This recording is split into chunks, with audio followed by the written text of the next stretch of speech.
criminal charges brought against him in a historic New York court hearing in the past hour. I'll explain why this deranged political persecution of a former US president will backfire, just like the Westminster witch hunt against Boris Johnson. That's in my digest next, before my superstar panel weigh-in. Tonight, I'm joined by Christine Hamilton, Calvin Robinson and Rebecca Reed. Then, Trump heavyweights beam in stateside to offer their unmissable analysis, including one of the most influential voices in recent American political history, former Republican vice presidential candidate Sarah Palin. She'll follow one-time impeachment lawyer for Trump, Alan Dershowitz, so stay with us to keep across this extraordinary breaking story. Also on the way tonight, we're going to be joined by Nigel Farage, who will, of course, have a take that no one else does on his very close friend, I think it's fair to say. Coming up tonight as well, as woke warrior Jacinda Ardern picks Prince William over Prince Harry, having distanced herself from the Sussexes' Netflix scam show. Be able to come back full circle and support his work alongside an amazing board. I feel very lucky. So is this proof the Duke and Duchess of Delusion are now on the outer, or that the Prince and Princess of Wales have just gone woke? Diana's former butler, Paul Burrell, offers his exclusive insight tonight. Plus, with DNA results confirming the Polish woman claiming to be Madeleine McCann is not the missing Brit, is it right for hundreds of thousands more pounds to be thrown back into this case? Award-winning investigative journalist Mark Williams-Thomas, who exposed Jimmy Savile's sick crimes before digging into Maddie's disappearance, speaks out live. After Philip Schofield says he no longer has a brother amid ITV insiders' fears he could quit ITV, is the This Morning presenter right to disown his paedophile sibling? That's our big debate later in the show. And as Ken Bruce hits out at the BBC for, quote, taking him for granted, and the late Paul O'Grady's producer reveals he was denied a leaving party before his acrimonious departure, will the cruel pursuit of woke young viewers destroy Radio 2 forever? BBC legend Liz Kershaw, who was also ruthlessly deposed, takes on Bushra Sheikh in the clash. And as ever, stay tuned for a first look at tomorrow's newspaper front pages. How are they covering the historic events in Manhattan? And a new Greatest Britain and Union jackass named before the night is out too. This is Dan Wootton tonight. Let's go.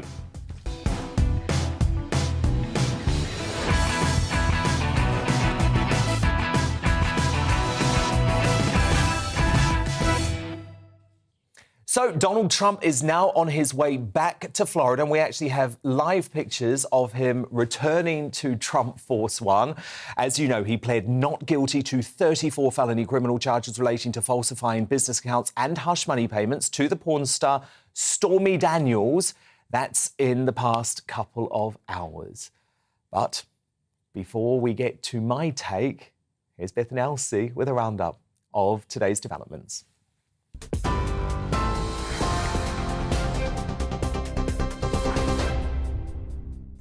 Dan, thank you. Good evening. I am Bethany Elsie with an update on the top stories from the GB newsroom.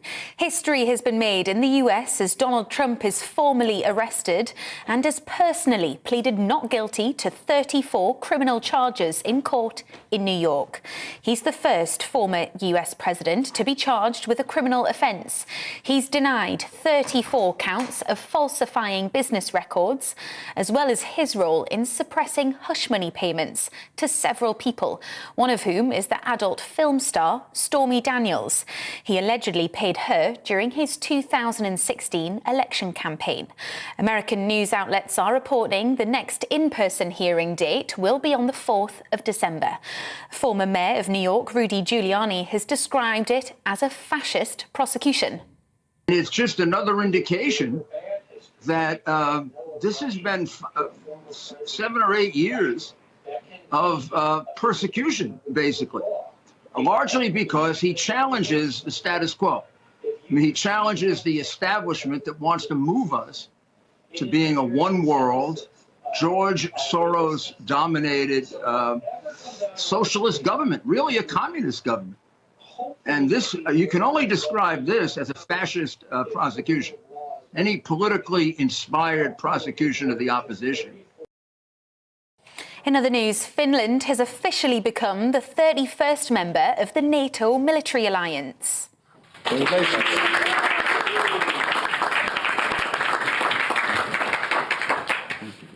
The expansion triggered by the invasion of Ukraine roughly doubles the length of the border that NATO shares with Russia. The Kremlin is warning the move raises the risk of conflict and threatened to take countermeasures. A mother and stepfather have been convicted over the death of their toddler. 2-year-old Lola James was attacked in her home in Haverfordwest in Pembrokeshire back in July 2020. She died in hospital 4 days later after suffering catastrophic brain injuries. Kyle Bevan was found guilty of murder and Sinead James guilty of allowing her death. They'll both be sentenced later this month. TikTok has been fined £12.7 million by the Information Commissioner's Office for misusing children's data. The data regulator says up to 1.4 million children under the age of 13 were using the app in 2020, which goes against the company's own terms of use.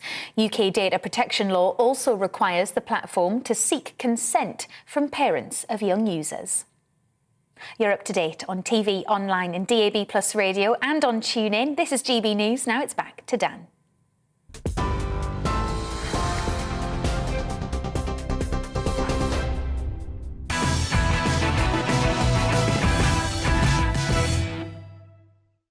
It's fascinating and horrifying in equal measure to see and actually judge what happens when a Western leader who challenges the establishment and the globalist orthodoxy refuses to go quietly. So in the UK, a witch hunt driven through the form of a Westminster kangaroo court is trying to finish off the parliamentary career of the last British Prime Minister elected by the people, Boris Johnson. Given our Westminster system of government, it may well succeed. And in the US tonight, we have just witnessed history. The first time a US president has ever faced criminal charges, an indignity even Richard Nixon avoided over Watergate. But the deranged and rabid Donald Trump critics who are so determined to erase from history the last US president are deluded if they think this is going to finish him off. Given the direct democracy that empowers voters in the Republican primary, if anything, the Trump charges will guarantee he will battle Joe Biden to take back the White House at next year's landmark election. What we have seen in the past few hours is, without any doubt, a political prosecution. And even if you are one of those who despise Trump, you should be desperately concerned about what this circus means for American democracy, with state-by-state judiciary now being weaponized against federal candidates for the presidency. Look, perhaps if you've got that disorder called Trump derangement syndrome, it's time to think again about his time in office and compare it to doddery, dementia-plagued Biden, who oversaw the disastrous withdrawal from Afghanistan that handed power back to the Taliban and was unable to avoid the raging and economically devastating war between Ukraine and Russia. Oh, and he hates the UK too. Hates the English, hates our royal family. Actually, he hates the royal family so much that he can't even be bothered to attend the historic coronation of King Charles III. This clip sums up how Biden views Britain. Biden, a quick word for the BBC. The BBC, I'm Irish. Compare that to how the Anglophile Trump treated the United Kingdom while in office. Love the people of the UK. I mean, I've loved them. They show great support for me. I really do see a parallel between what's happening in the United States and what's happening here. I have great respect for the UK, United Kingdom. Great respect. In the UK, I have great friendships. I think that those people, they like me a lot. On behalf of all Americans, I offer a toast to the eternal friendship of our people, the vitality of our nations, and to the long-cherished and truly remarkable reign of Her Majesty, the Queen.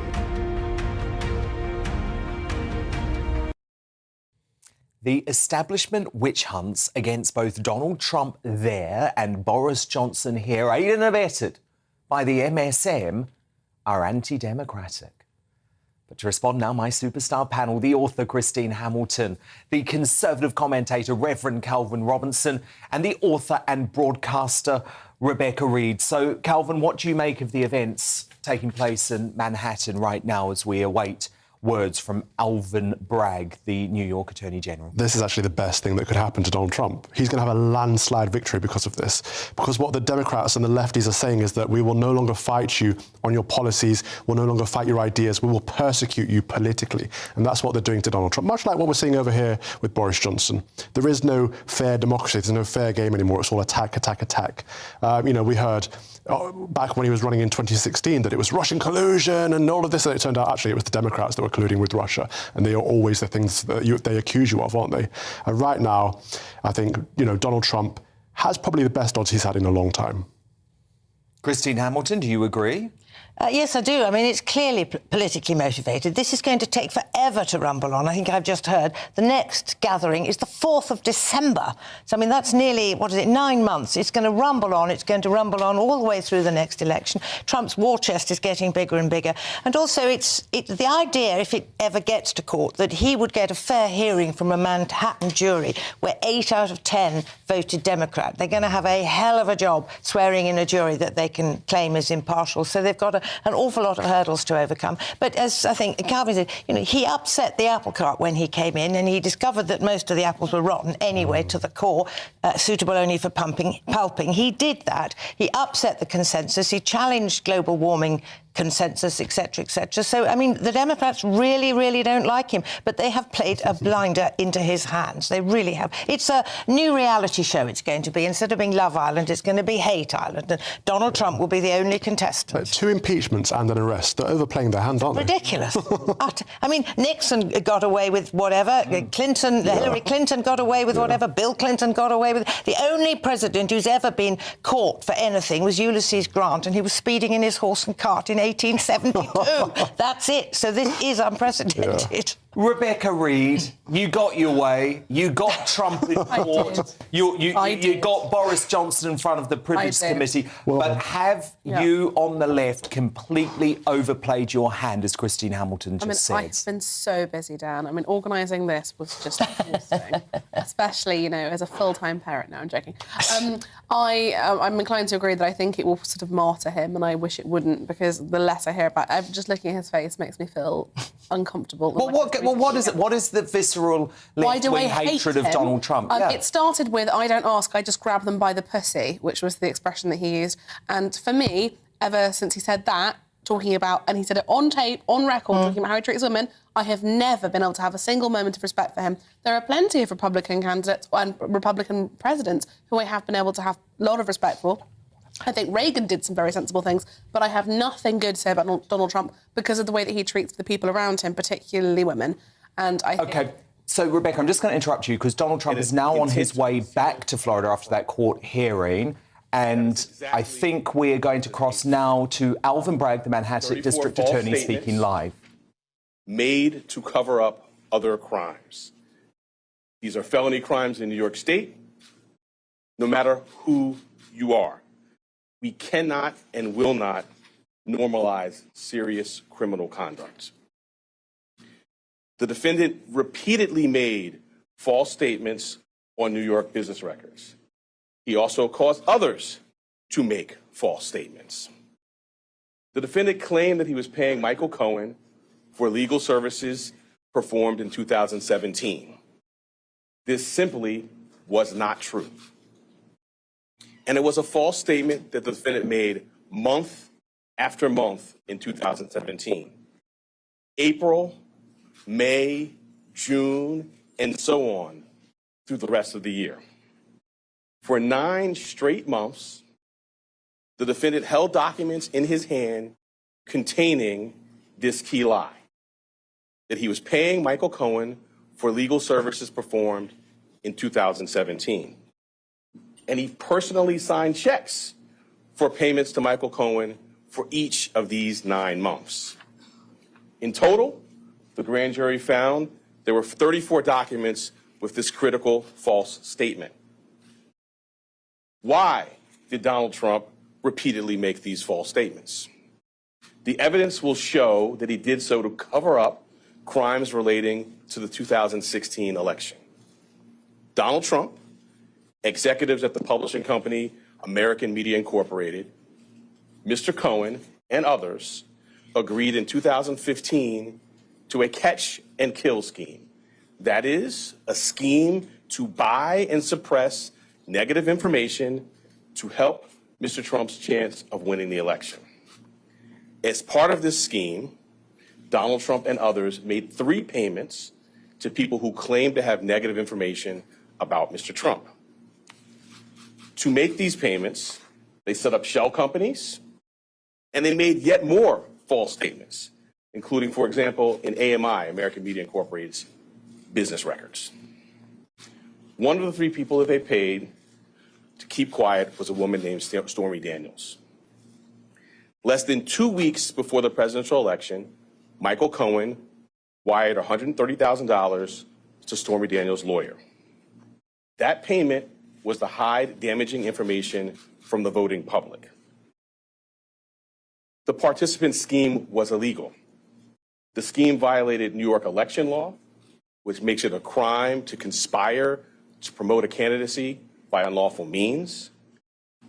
The $130,000 wire payment exceeded the federal campaign contribution cap, and the false statements in AMI's books violated New York law. That is why Mr. Trump made false statements about his payments to Mr. Cohen. He could not simply say that the payments were a reimbursement for Mr. Cohen's payments to Stormy Daniels. To do so, to make that true statement, would have been to admit a crime. So instead, Mr. Trump said that he was paying Mr. Cohen for fictitious legal services in 2017 to cover up actual crime committed the prior year. And in order to get Michael Cohen his money back, they planned one last false statement. In order to complete the scheme, they planned to mischaracterize the repayments to Mr. Cohen as income to the New York State tax authorities. The conduct I just described and that which was charged by the grand jury is felony criminal conduct in New York State. So that is Alvin Bragg. He is, of course, a democratically elected politician, also the New York County District Attorney covering Manhattan. And he's the man, Calvin Robertson, responsible for this political persecution against Donald Trump. What do you make of his comments? You can see how hungry he is, can't you? They really don't want Donald Trump to stand again, and they'll do anything they can to stop him, which makes me think back to that one of those first statements that Trump put out there, that they're not coming for him, they're coming for everyone else. He's just in the way. Do you really think that he didn't do any of the things that he was accused of? I think they are digging, trying to find anything to get him. You don't think that it's not about him Stormy Daniels' money? I'm not sitting here saying he's innocent or guilty, because that's, he's innocent until proven guilty, and that's what the trial will determine. But my point is they really want him to be guilty. But Rebecca, are you not shocked that they've come for Trump for something he did 7 years ago before he was ever president? They never came for Clinton over Lewinsky. They never came for Clinton over his clear lies. Well, he was impeached over Monica Lewinsky, and then they reached a conclusion. Yes, but this about is criminal. Yeah, but that was political. This is criminal. They're different crimes, and also the Lewinsky thing was different because I think the question was a different. There are words I can't say on television, but the question was different, right? It was a. I mean, look, Christine Hamilton, this bloke, Alvin Bragg, he is elected. He was elected on a mandate to destroy Donald Trump. Now, you can argue that's how American democracy works, but the problem is this is a state judiciary interfering with federal politics and actually a candidate for president who is the favourite to be the Republican nominee. Well, the way that the whole of the legal system in the states, the whole way everybody in the system is appointed, they're all political appointees, they're appointed for life. I mean, it is ridiculous. Our judges, in theory, are above politics, completely above politics, and I'd always take the British legal system as infinitely superior to the American one. But, I mean, as I understand it, Hillary Clinton was accused of one of the identical offences that Trump is being accused of, and she wasn't prosecuted. And he was, of course, very keen to shout, what was it? Lock her up, lock her up, lock her up. Yes, he said she which may come back to haunt him. Can I just say, in response to something Rebecca said earlier, I was horrified by that remark of Trump right at the beginning, and I don't like Trump at all. I think he's a rather repellent human being. But he has the right instincts for me, and he has the right policies, and certainly in global terms, I would rather see leading the Western world. But I think he's not a nice person. Christian Hamilton, I think you make a very important point. What a lot of us have realised over the past 2 terms of the US presidency is this is so much bigger than Trump the man. This is so much bigger than Trump's morality code and whether he had an affair with Stormy Daniels or not and whether he paid her off or not. And lied about it. This is about the establishment, the political establishment, the globalist elite trying to shut down voices who challenge the woke orthodoxy. And that's why you've seen a lot of people, both in the UK and the US, who used to be incredibly anti-Donald Trump, come around to his way of thinking because, as Calvin Robinson says, the battle now is so much bigger than Trump. This is about protecting our democracy. So are you saying there is not one single other person who is competent to the extent that Donald Trump was, who does not have the same checkered moral path? So it's not just about competence. It's not up to us. I absolutely love Ron DeSantis. You know, I think he would make an absolutely brilliant president. But that is not up to us. This is about American democracy. And if you follow their system, the Republicans will pick Trump to be their nominee. With Ron DeSantis, are you not at all concerned about what that would do to women's healthcare? Does that not bother you at all? I think he is an absolutely brilliant, inspirational leader, and he is probably one of the only Western leaders in the world, if you take out Sweden, who actually stood up against the authoritarian COVID policies of the past 3 years. And personally, no, I'm not at all worried about any of DeSantis' policies. Clearly, there are some cultural differences on issues like guns and abortion. But no, I think he is a very, very strong candidate. But the point is, it's not up to us to choose the Republican nominee. It's up to Republican members in the US, and they adore Donald Trump. Look, Rebecca Reed, Calvin Robinson, Christian Hamilton, my superstar panel, are here with me all night on what is a historic night. Sarah Palin, she's joining us in the next hour too. But also on the way is the government's £20,000 a day plan to house migrants on a barge in Dorset actually any better than using local hotels? Nigel Farage weighs in on that, and of course, he's going to give me his take on his close friends Trump's legal troubles today. But up next in The Clash, as Ken Bruce slams the BBC for taking him for granted, and the late Paul O'Grady's producer reveals that a leaving party was denied to the TV star before his departure, will the cruel pursuit of woke younger viewers destroy Radio 2 forever? Will BBC legend Liz Kershaw battles Bush for shake on that next, but your voice most important, so email me, dan@gbnews.uk. Vote in our poll at GB News on Twitter. The results coming up straight after the break.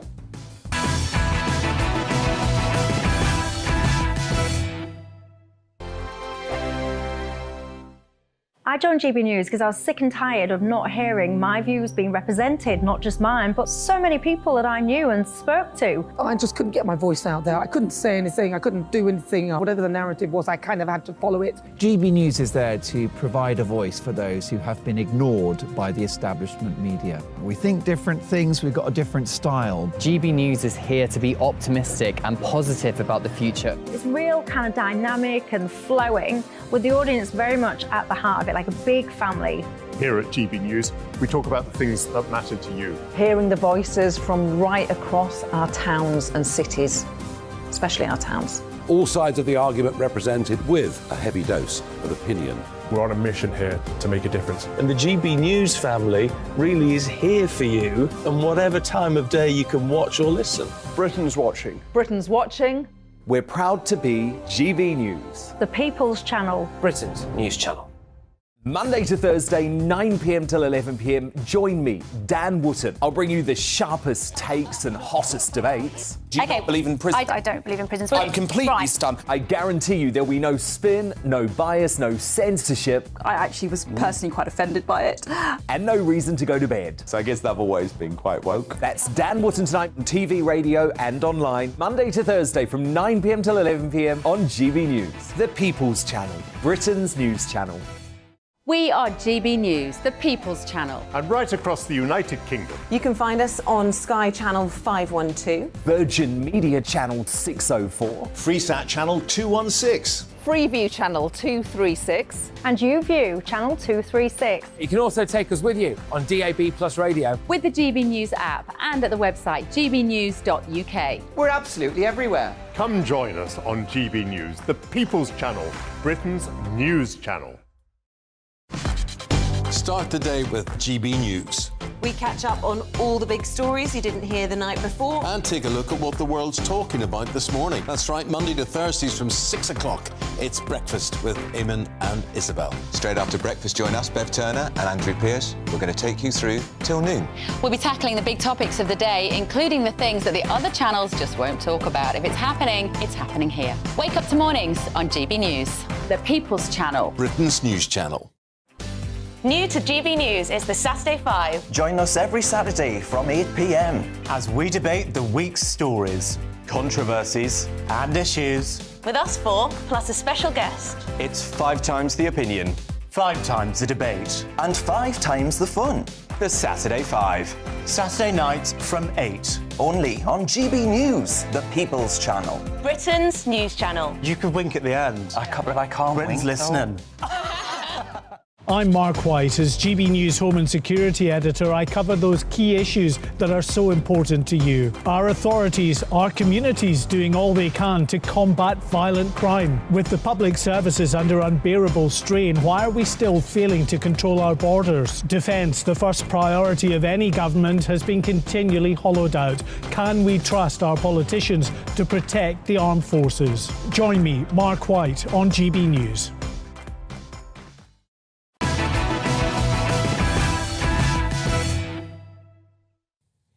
Nigel Farage is on the way on this breaking Trump news, but first, the clash.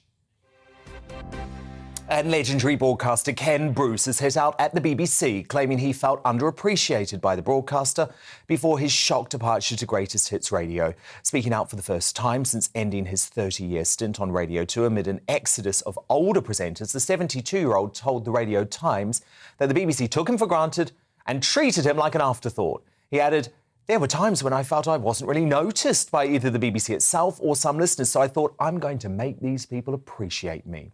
Another victim of the BBC's seemingly ageist approach to its radio lineup was the late, great Paul O'Grady, who acrimoniously left the corporation last summer after being forced to share his Sunday afternoon slot with the comedian almost half his age. O'Grady, who sadly died last week, aged 67, wasn't even given a leaving party by the Beeb, despite his 13 years of service. That's according to his producer, Malcolm Prince, who told the Daily Telegraph that O'Grady was, quote, disappointed at his treatment and believed Radio 2 had changed. But what do you think? Has the woke BBC just destroyed Radio 2? Let me know your thoughts by emailing dan@gbnews.uk, tweet me at GBNews and go and vote in our poll, but to help you make up your mind. Britain's second longest serving female national radio DJ until the BBC axed her too, the brilliant Liz Kershaw, and the broadcaster Bushra Sheikh. So Liz, look, you've been one of the first on this. You must be really shocked and horrified to hear about Paul O'Grady's horror over his treatment just before he died, but also Ken Bruce, you know, who's such a modest bloke, coming out and saying, hang on a moment, they treated me like I was invisible. Can I just tell you a quick story that came to mind as you're introducing that, Dan? The difference between the way the BBC treated Terry Wogan and Ken Bruce. So one of the many times I was lucky enough to go to the Eurovision Song Contest working for the BBC, and I was part of the official delegation with Terry Wogan and Ken Bruce. Terry Wogan, on one occasion in Sweden, in Stockholm, had the top floor suite where the likes of Madonna would stay in this hotel. And Ken Bruce had a regular double bedroom like the rest of us. Terry Wogan, we got to the venue and there was only one suite for the BBC. And of course, Terry's trying to do commentary on telly. Ken's doing it on radio. Terry gets the whole suite and he's got lackeys around him and a bottle of Baileys and everything he could need. Somebody went to the local garden centre and bought a wooden shed, brought it into the suite, erected it, and Ken Bruce was locked in the shed while he did his commentary for radio. And he was like, look at this, Liz. Doesn't that just sum things up? Doesn't it sum it up? So they've always treated him badly, but the reality is now, Liz, what seems to have happened is that they're going woke at Radio 2. They don't want older DJs. They want to bring in diversity. They seem to be destroying a national institution, a national treasure. Well, it's established now. I mean, all the evidence has been out there for months now about people being removed simply on the grounds of age. It's a pattern, it's a trend. There's about half a dozen cases in the last 18 months. The thing is that I've heard people say, and I agree to some extent, you can't be there forever. It's not a job for life. I would never have gotten Radio 1 in 1987 if they hadn't retired somebody else. I'd never have gotten local radio 40 years ago if the manager hadn't been told, you've got to get some new young blood in. So I get that. But we have laws in this country. It's a generally accepted belief, morality, that you don't fire people on the grounds of age, as you don't fire them on the grounds of sex or sexual orientation or race, yeah, exactly. Your immutable characteristics. Indeed. But look, Bush or Shake, what fascinates me is you actually agree that the Radio 2 bosses are going woke, that the BBC's going woke, that they're getting rid of all of these legends. But you say that's a good thing, a necessary thing. Why? It's a necessary thing. Why? Because as a broadcaster and BBC being one of the biggest ones, they have to think about the new audience. And whilst I totally respect Ken Bruce, we have to also consider that perhaps the older generation need to stop gatekeeping.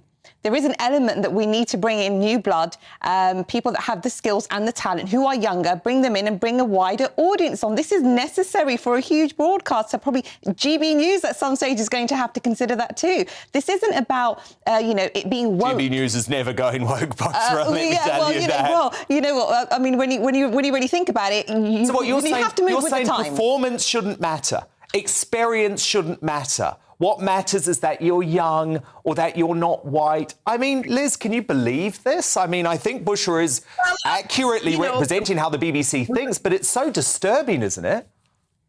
Well, with all respect that's due, the whole premise of what you've just said is based on the false idea that people choose to watch TV or listen to radio based on the age of the presenter, that young people will select a young presenter to listen to and older people. There's absolutely no evidence of that. In fact, there's evidence to the contrary. People choose an expert or somebody they like. Okay, fine, which is fine. But we have to consider the relatability of staff. Young people, I'd probably say between the ages of 30 and 40, like myself, we need to be able to relate to the broadcaster. The people that are commentating. Everything is made for you young people. Everything these days is made for you youngsters. It should be. Could you not just leave one station actually aimed at an older audience? Because isn't the whole point of the British Bashing Corporation, sorry Liz, I know you're going to hate me calling them that, but that's how I feel about the BBC, but isn't the whole point about the BBC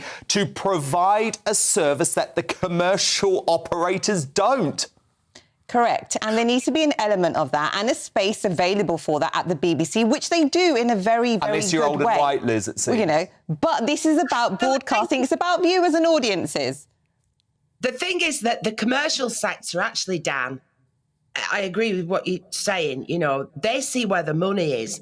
And it's no coincidence that we've now got the likes of Boom Radio, Great British Radio. Yeah. They're coming for the BBC. They're coming for the BBC, and I think it's a good thing.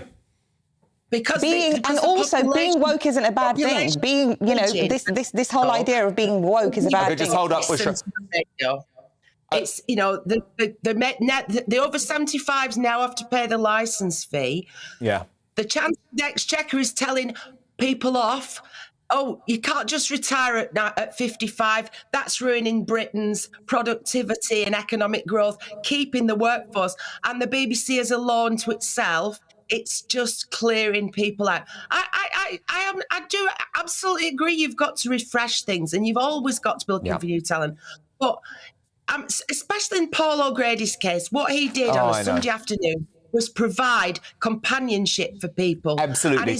And the way the BBC treated him was an absolute disgrace just before his death. Couldn't agree more. Thank you for the debate. Liz Kershaw, the former BBC legend, now a GB News legend, and the broadcaster Bush for a Shake. But who do you agree with? Has the woke BBC destroyed Radio 2? Barney writes, I only listen to Tony Blackburn and Johnny Walker now. When they are cancelled, I'll get rid of my licence. And I imagine that's probably only a matter of time. Toby on Twitter writes, Radio 2 is still the most most popular radio station in this country, nothing stays the same forever. New talent has to be given a go, and sometimes the one way to do that is to get rid of people who have done the job for a long time. But Sean writes, it was great with Ken Bruce, Steve Wright, Simon Mayo and the late Paul O'Grady. Now it's very woke. So Terry Wogan would turn in his grave right now, and he'd be horrified. And your verdict is now in. It's an overwhelming one. 92% of you agree that the BBC have destroyed Radio 2. Just 8% of you like this woke washing of what used to be the country's favourite station. Not anymore. Coming up, as woke warrior Jacinda Ardern distances herself from Harry and Meghan, are the royal couple now on the way out? Princess Diana's friend and former butler Paul Burrell offers his exclusive analysis soon. But next, as the government plans to house migrants on a Dorset barge at a cost of £20,000 a day, is this latest scheme any better than using local hotels? Well, Nigel Farage gives his analysis very shortly. I'm also going to ask him, of course, about all the latest Trump developments. Nigel Farage coming up next.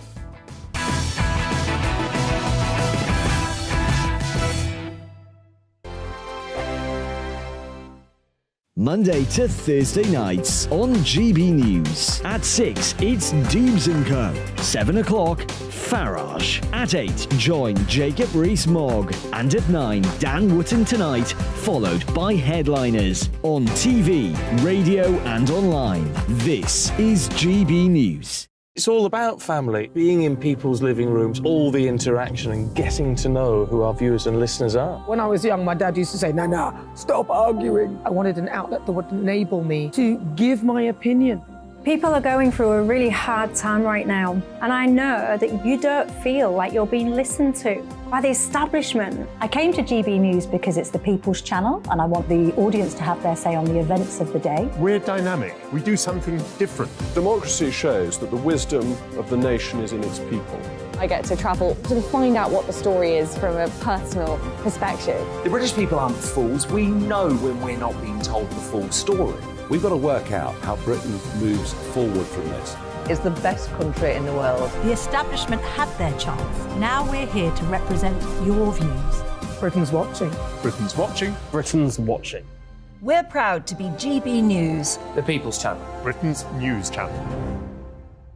Westminster is going around in ever-decreasing circles, followed by the media. Britain is broken. How on earth did we get into this mess? But more importantly, how do we get out of it? Join me at 7 p.m, Monday to Thursdays on Farage. Here on GB News, we will have open, rational debate. We've got to work out how Britain moves forward from this. Join us here on GB News, the People's Channel. Britain is watching.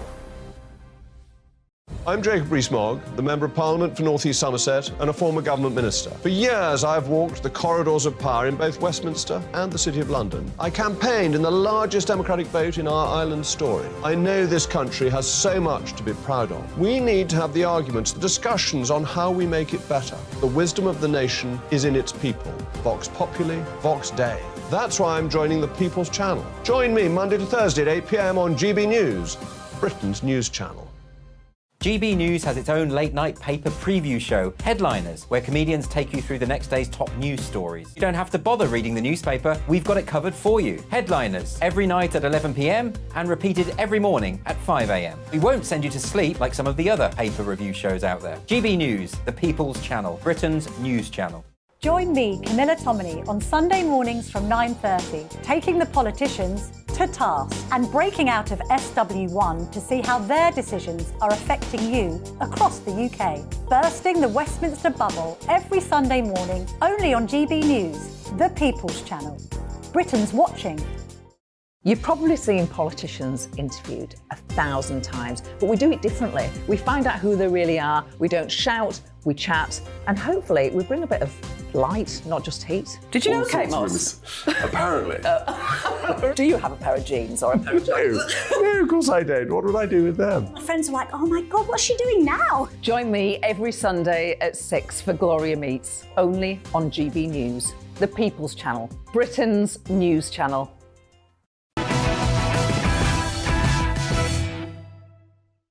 Time now for What the Farage with politician and Brexit legend Nigel Farage. And breaking tonight, Donald Trump is now in transit back to Florida after being formally arrested in New York City in extraordinary scenes earlier today.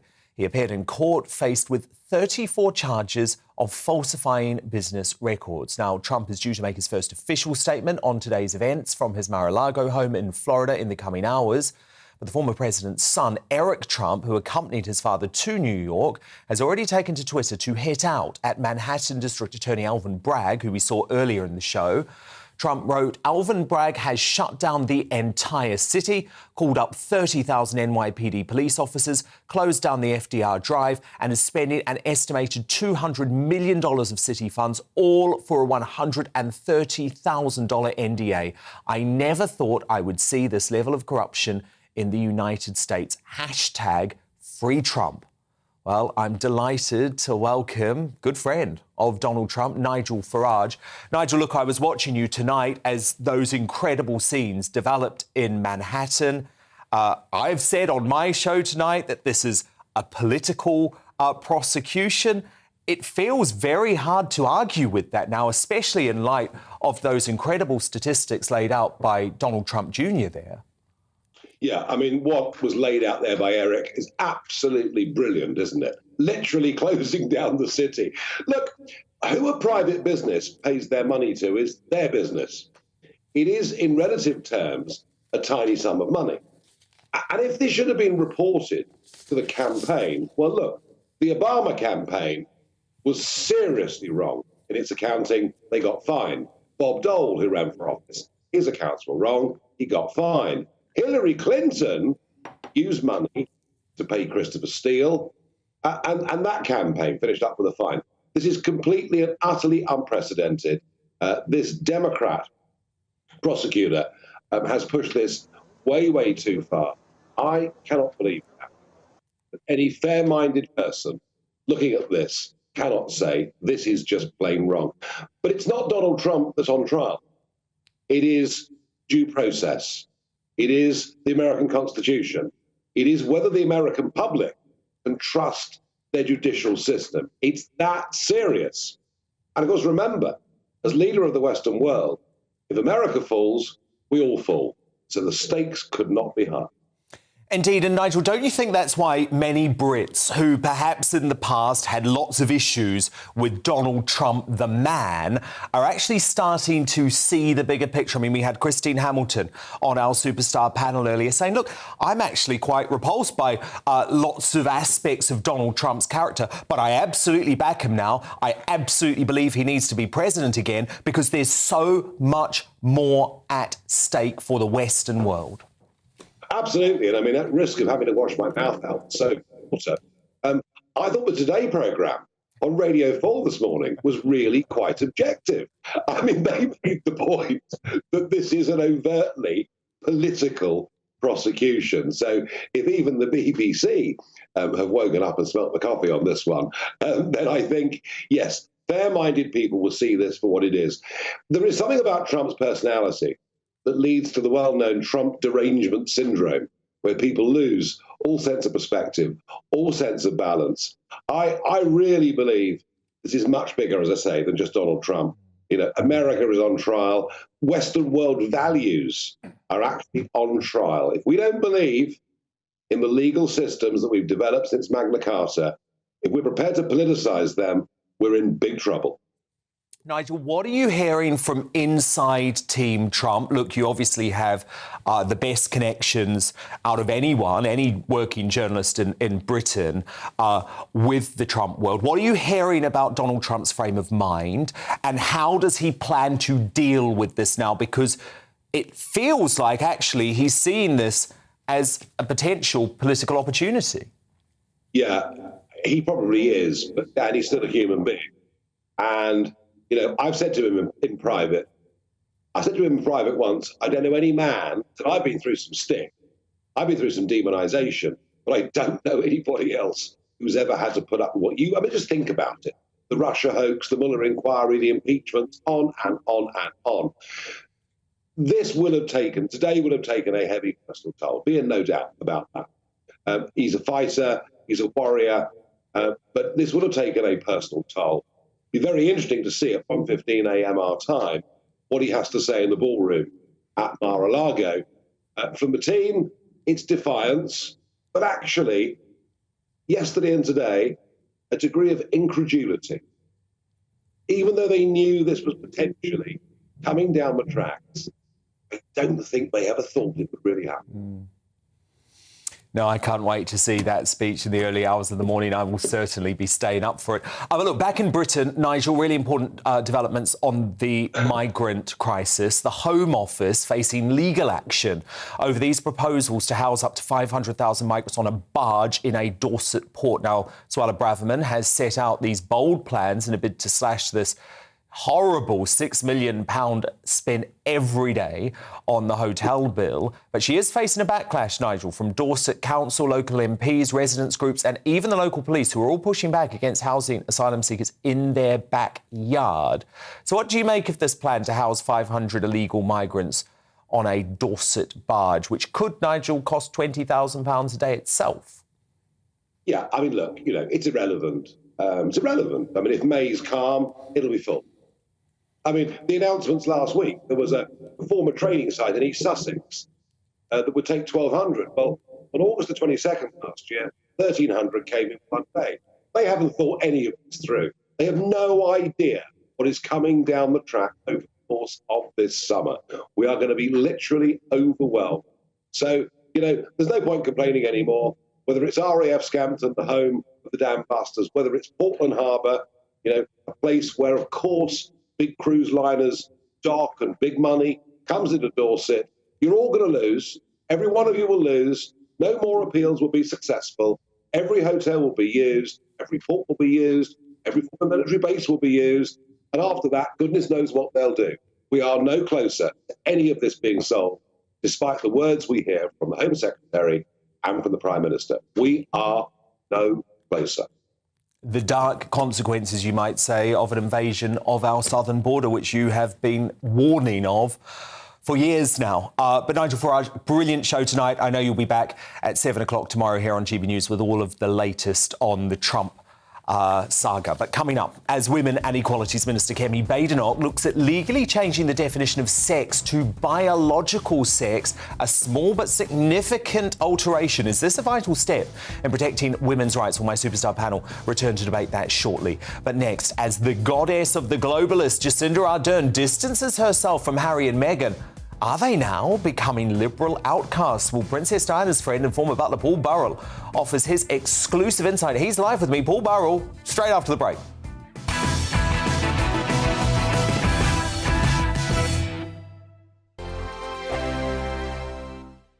Monday to Thursday nights on GB News. At 6, it's Dubes & Co. 7 o'clock, Farage. At 8, join Jacob Rees-Mogg. And at 9, Dan Wootton Tonight, followed by headliners on TV, radio and online. This is GB News.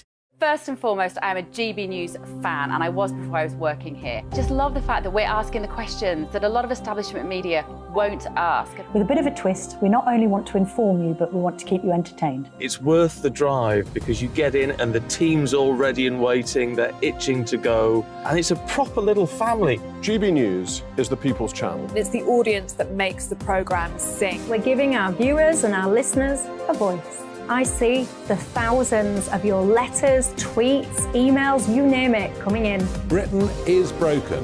How on earth did we get into this mess? But more importantly, how do we get out of it? The establishment had their chance. Now we're here to represent you. It's time for something different. It's time for GB News. I'm very patriotic. I believe in Britain. Our best days lie ahead. Britain's watching. Britain's watching. Join us here on GB News. The People's Channel. Britain's news channel. Join me, Patrick Christie's, Monday to Friday, 3 till 6. We tackle the day's news agenda like you've never seen before. It's high tempo, high octane, the most controversial topics, and the best guests. You will not be able to take your eyes and ears off it. I'm not afraid to ask the questions that you really want answered. 3 till 6 p.m, Monday to Friday on GB News, the People's Channel, Britain's news channel. GB News has its own late-night paper preview show, Headliners, where comedians take you through the next day's top news stories. You don't have to bother reading the newspaper, we've got it covered for you. Headliners, every night at 11 p.m. and repeated every morning at 5 a.m. We won't send you to sleep like some of the other paper review shows out there. GB News, the People's Channel, Britain's news channel. Join me, Camilla Tominey, on Sunday mornings from 9:30, taking the politicians to task and breaking out of SW1 to see how their decisions are affecting you across the UK. Bursting the Westminster bubble every Sunday morning, only on GB News, the People's Channel. Britain's watching. I'm Michael Portillo. Join me on GB News on a Sunday morning for topical discussion, debate, arts and culture, and sometimes even ethical dilemmas. I don't always agree with you, Michael. Michael Portillo, Sundays on GB News, the People's Channel, Britain's news channel. I'm Andrew Doyle. Join me at 7 o'clock every Sunday night for Free Speech Nation, the show where I tackle the week's biggest stories in politics and current affairs with the help of my two comedian panellists and a variety of special guests. Free Speech Nation, Sunday nights from 7 on GB News, the People's Channel, Britain's news channel. So Sarah Palin is going to be weighing in on all of the Trump breaking news very shortly. But first, ultra-woke former New Zealand PM Jacinda Ardern has found herself right in the middle of the ongoing feud between the warring Windsor brothers, and it seems she's picked a side after revealing she's joining the board of Prince William's beloved Earthshot Prize. There's more work to be done on climate change too, which is why she's taken a role on the board of Prince William's Earthshot Prize. Prince William and I spoke about his plan and dream for this before it had a name, and so to be able to come back full circle and support his work alongside an amazing board, I feel very lucky. Now, this intriguing decision comes only a few months after authoritarian Ardern publicly distanced herself from footage of her used in Meghan and Harry's Netflix docuseries Live to Lead. And it all raises some odd questions for me. Firstly, why would William and Kate want to align themselves with the hated Be Kind authoritarian who so cruelly locked up her citizens for 3 years and sacked anyone from their jobs, like police officers, vets, who wouldn't get jabbed? Would they ever dare align themselves with a Conservative politician in this way? But secondly, how embarrassing, how mortifying this must be for Harry and Meghan that the beacon of woke politics for the left-wing establishment now wants nothing to do with them. Well, joining me now to dissect exactly what this does mean for the Duke and Duchess of Delusion is Princess Diana's former butler and rock, Paul Burrell. So, Paul, this feels like a crisis for Harry and Meghan. They coveted Jacinda Ardern. They were desperate for her to be their new friend. But Jacinda Ardern has said, sorry, guys, I'm siding with Prince William.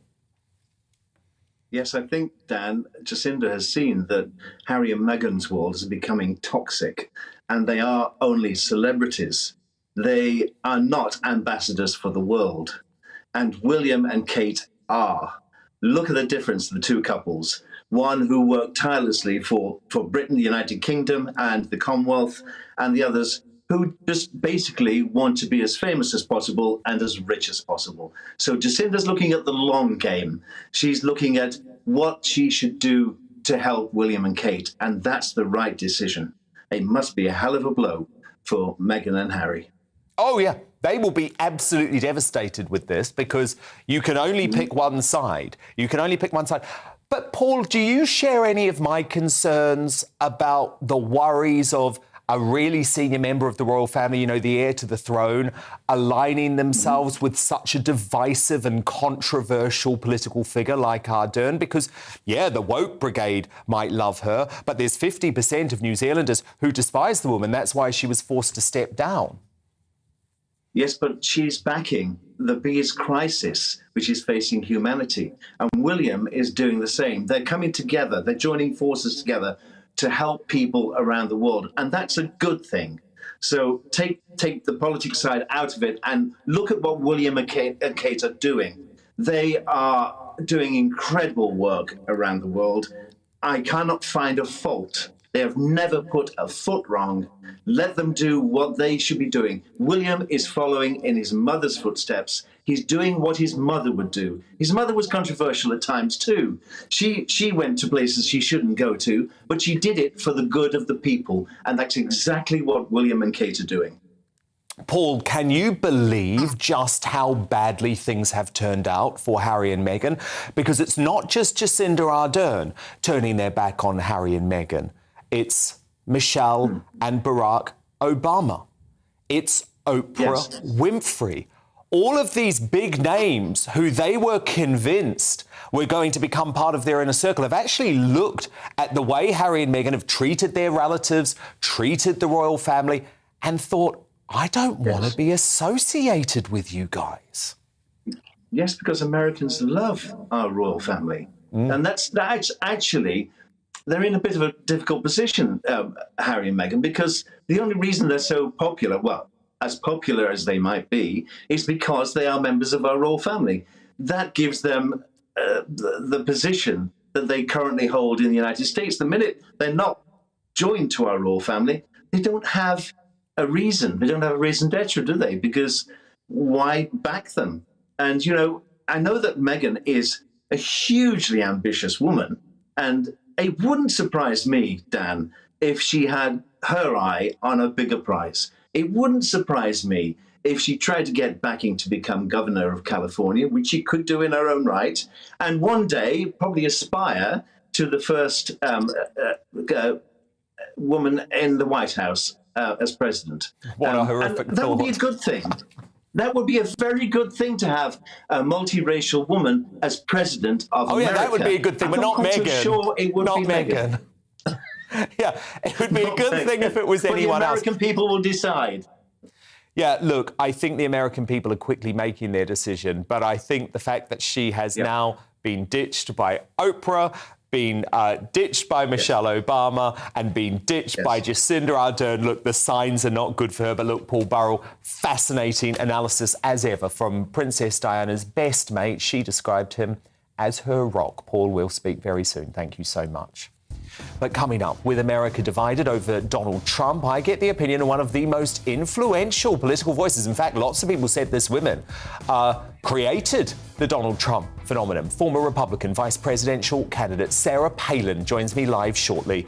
But first, as Women and Equalities Minister Kemi Badenoch considers legally changing the definition of sex to biological sex, a small but significant difference, are the Conservatives now leading the charge to protect women's rights, especially over flip-flopping slippery Starmer? My superstar panel debate this major issue of gender extremism straight after this.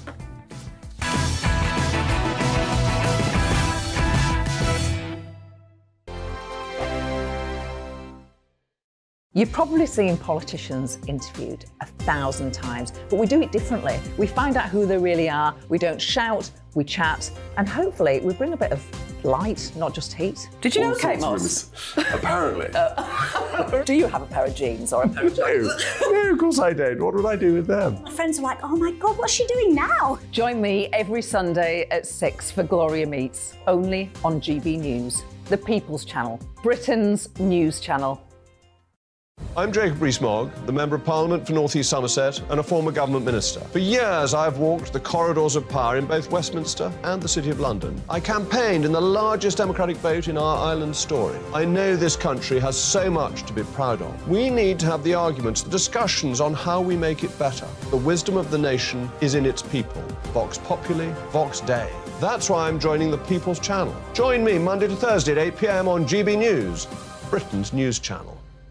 Here on GB News Live, we'll be keeping you in the picture, finding out what's happening across the country and finding out why it matters to you. We'll have the facts fast with our team of reporters and specialist correspondents. Wherever it's happening, we'll be there from 12 noon on TV, radio and online. GB News, the People's Channel, Britain's news channel.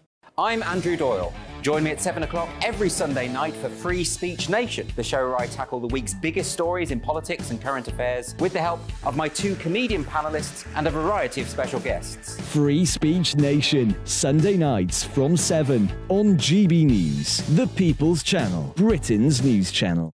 I'm Michael Portillo. Join me on GB News on a Sunday morning for topical discussion, debate, arts and culture, and sometimes even ethical dilemmas. I don't always agree with you, Michael.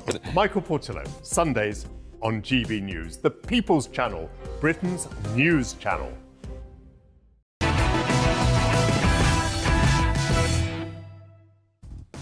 It's 10 p.m. I'm Dan Wootton. Tonight, the story of Donald J. Trump has taken another extraordinary twist for the history books, as today he became the first US president to be arrested after appearing in a New York courtroom less than 3 hours ago. And tonight, the founder of Truth Social spoke his truth to power, calling the Manhattan District Attorney's Office a kangaroo court. So, with America divided over the Donald, one of the country's most influential conservative voices in recent history, former Republican vice presidential candidate Sarah Palin gives her unmissable analysis live. Plus, we'll bring you a first look at how tomorrow's newspaper front pages have reacted to history being made in Manhattan. Elsewhere, as the paedophile Timothy Schofield is found guilty on 11 counts of sexually abusing a boy, it's been speculated that his older sibling Philip Schofield could make a shock exit from ITV, as the This Morning host announces to the public, "I no longer have a brother." But as two members of My Superstar panel say they would never disown a family member, we discuss the sick story that has shocked the nation. Tonight, I'm joined by Christine Hamilton, Calvin Robinson, and Rebecca Reed. Also coming up with DNA results confirming the Polish woman claiming to be Madeleine McCann is not the missing Brit. Is it right for hundreds of thousands more pounds to still be thrown to the case? Award-winning investigative journalist Mark Williams-Thomas, who exposed Jimmy Savile's sick crimes before digging into Maddie's disappearance, speaks out live. And as Women and Equalities Minister Kemi Badenoch considers legally changing the definition of sex to biological sex, is this a pivotal step in the protection of women's rights? We're going to debate that in the Media Buzz next. There'll also be a brand new Greatest Britain and Union Jackass before the night is out, so do start with us. But on this historic news night, the headlines now with Bethany Elsey.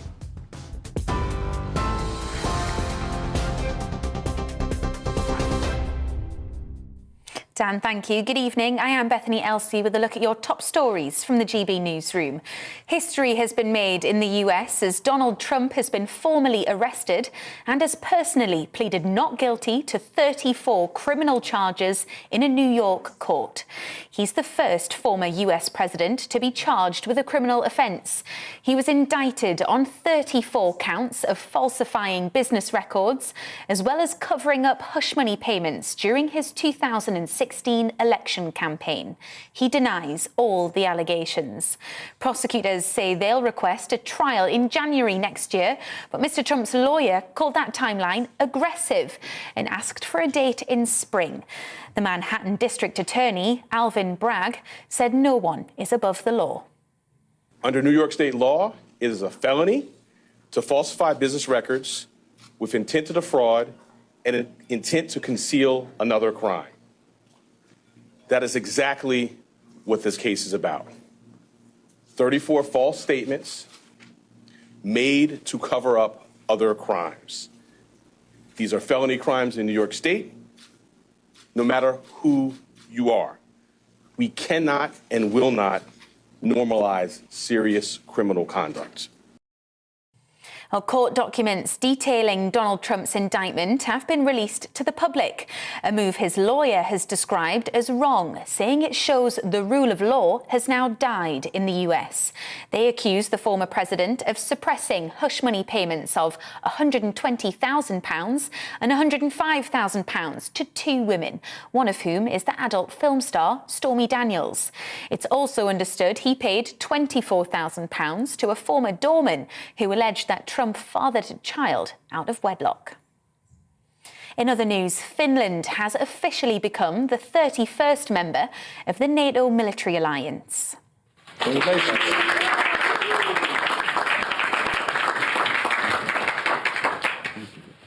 The expansion triggered by the invasion of Ukraine roughly doubles the length of the border that NATO shares with Russia.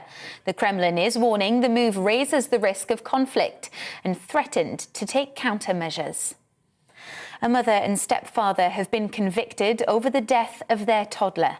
2-year-old Lola James was attacked in her home in Haverfordwest in Pembrokeshire back in July 2020. She died in hospital 4 days later after suffering catastrophic brain injuries. Carl Bevan was found guilty of murder and Sinead James guilty of allowing her death. They'll both be sentenced later this month. You're up to date on TV, online, DAB+ radio and on TuneIn. This is GB News. Now it's back to Dan.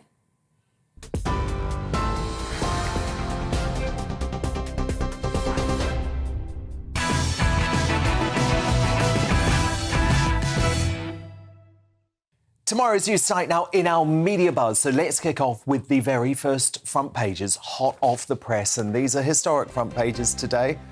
Trump in the dock on a day that shook America. That's the headline on The Independent. Trump, of course, pled not guilty to 34 felony counts, writing on Truth Social, "Seems so surreal. I can't believe this is happening in America, MAGA." Donald in the dock. The simple but dramatic headline in the Metro, as the paper reports Trump was not handcuffed as he arrived at a Manhattan courthouse, but was fingerprinted. No sign of a mugshot either. My superstar panel back with me now. The author Christine Hamilton, GB News presenter and Conservative commentator Reverend Calvin Robinson, and the author and broadcaster Rebecca Reed. Now, more and more lefty leaders nowadays seem confused by what a woman really is. But that takeover of woke gender extremism could soon be over for Britain at least, with Women and Equalities Minister Kemi Badenoch determined to clear things up. Badass Badenoch has written to Baroness Faulkner, chairwoman of the Equality and Human Rights Commission, to set out her bold plans which would introduce explicit legal protections for biological women, i.e. anyone born female, in same-sex spaces and sports for the first time. Now, the government intends to update the 2010 Equalities Act to create a crucial legal distinction between those who are born female and those who transition to become women, to help prevent trans women from accessing single-sex spaces such as women's-only hospital wards and competing against biological women in sporting events. But as the Tories lay out their battle plan against the war on women, Labour, led by the biologically inept Slippery Starmer, continue to embarrassingly fumble around on this issue. A woman can have a penis. Look, I don't think we can conduct this debate with... So, with the red and blue corners of Westminster so clearly opposed on this critical issue, would this positive step towards gender clarity help the Tories win a general election? Because Christine Hamilton, this is one word, but it's one word that means so much. It means so much to over 50% of the population. And I think women are genuinely and perfectly understandably furious about the way their rights have been trampled on for the sake of a minuscule number of people. I mean, Nicola Sturgeon, it's been the death of her getting this wrong. Starmer has finally, and by the way, that clip, I mean, it's going to go round and round and round, but he has updated his position since but he then. still But says, he still says exactly. that 99.9% of women don't have a penis, which means some women do have a penis. Exactly. Well, some intersex women do have penises. They're very rare, but they do exist. Yeah, the odd one does. But why can't he? Why does he have to qualify it in that rather ridiculous statistical way? Why can't he just say, "Of course, women don't have a penis"? I mean, because they don't. Rebecca Reed, I don't believe that women have penises. I'm sorry if that offends you, but I don't. It doesn't offend. Well, of course I believe that trans women exist, but they are in a different category to women. Yeah, I think that's probably what I think. For me, trans women are a format of women. They're a version of women. They're a different kind of woman from a cis woman. They're a different... Hang on, they're a different kind of woman from a woman. I really object to having to describe myself as a cis woman. And you shouldn't have to use cis. I'm a woman. Nobody should have to use this. I think it's revolting to... Everybody should be allowed to describe themselves as Rebecca, what I find fascinating is that despite all of this, despite the conversation we've just had in the past few moments, you don't think there's a war on women? I do think there's a war on women, but I think that trans people are right at the bottom of the list of things that I would consider to be part of the war on women. The conviction rate for rape and sexual assault in this country, the worrying rollback on access to reproductive freedoms in countries all across the world, domestic violence, the fact that thousands of people in the Met have attacked women, that's a war on women. the 0.5% of the UK population who are trans are not a war on women. What this is your favourite expression, virtue signalling. This is Kemi being like, look what I'm doing. I'm showing off. I'm going to do something to make everyone happy. And the Conservative Party have a much better deal because they have a more consistent view about trans issues through the party. Labour have a nightmare because it's a party of two different types of people, half of which think that women absolutely can have penises, half of which think they absolutely can't, and Keir has an unenviable position because of that. But Calvin Robinson, I totally disagree that this is virtue signalling. I disagree too. Virtue signalling, because this is actually changing a law to stop the madness. So at the start of this debate, they used to say gender is different to sex. We're changing our gender, and now they're trying to say they're changing sex. So this is clearly saying sex is biological. A trans woman is still male. They can live as a woman if they want to, but they're still male biologically. Like, to their DNA, their chromosomes, to their genitalia, whatever, they're still male. But that means that if they're encroaching on female people's spaces, on women's spaces, that's a danger to women. Because that's a safety issue. So this is saying that we're going to use the Equalities Act, and I've disagreed with Kemi on this plenty of times. I wanted to repeal the Equalities Act, but she said no.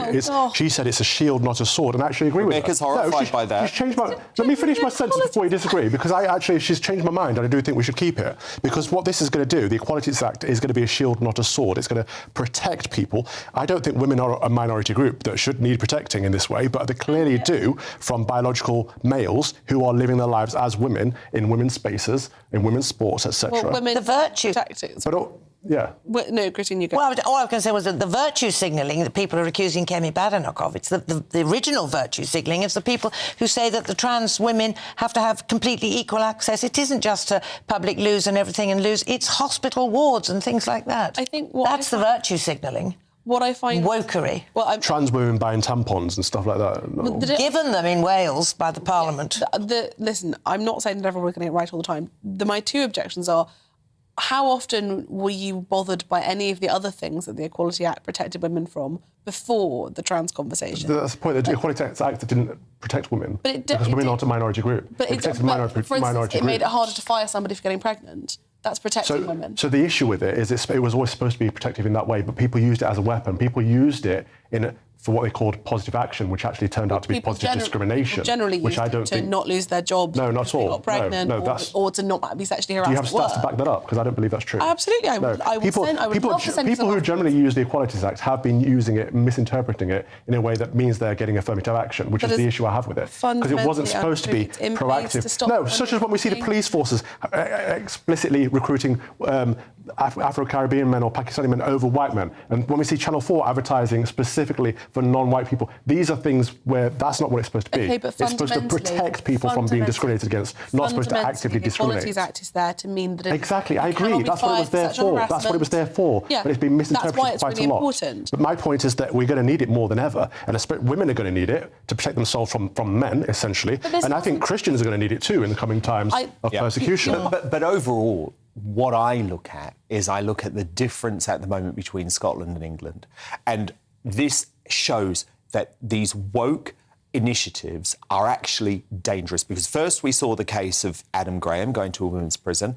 Now we've seen another revolting case in Scotland where a 17-year-old scumbag has actually got off with a little bit of community service for raping a 13-year-old girl. So I think when people like you, Rebecca, say woke policies don't actually put women under threat, you're not looking at the hellscape of Scotland, where we actually see proof of women being put at threat from woke policies. Where is the woke policy in the 17-year-old and the 13-year-old? Because it's about their justice policies, but how is that which are much more focused on rehabilitation, which you love, rather than actually punishing people for committing crimes like rapes. Listen, you know, I'm defund the police. I believe that the justice system is about rehabilitation.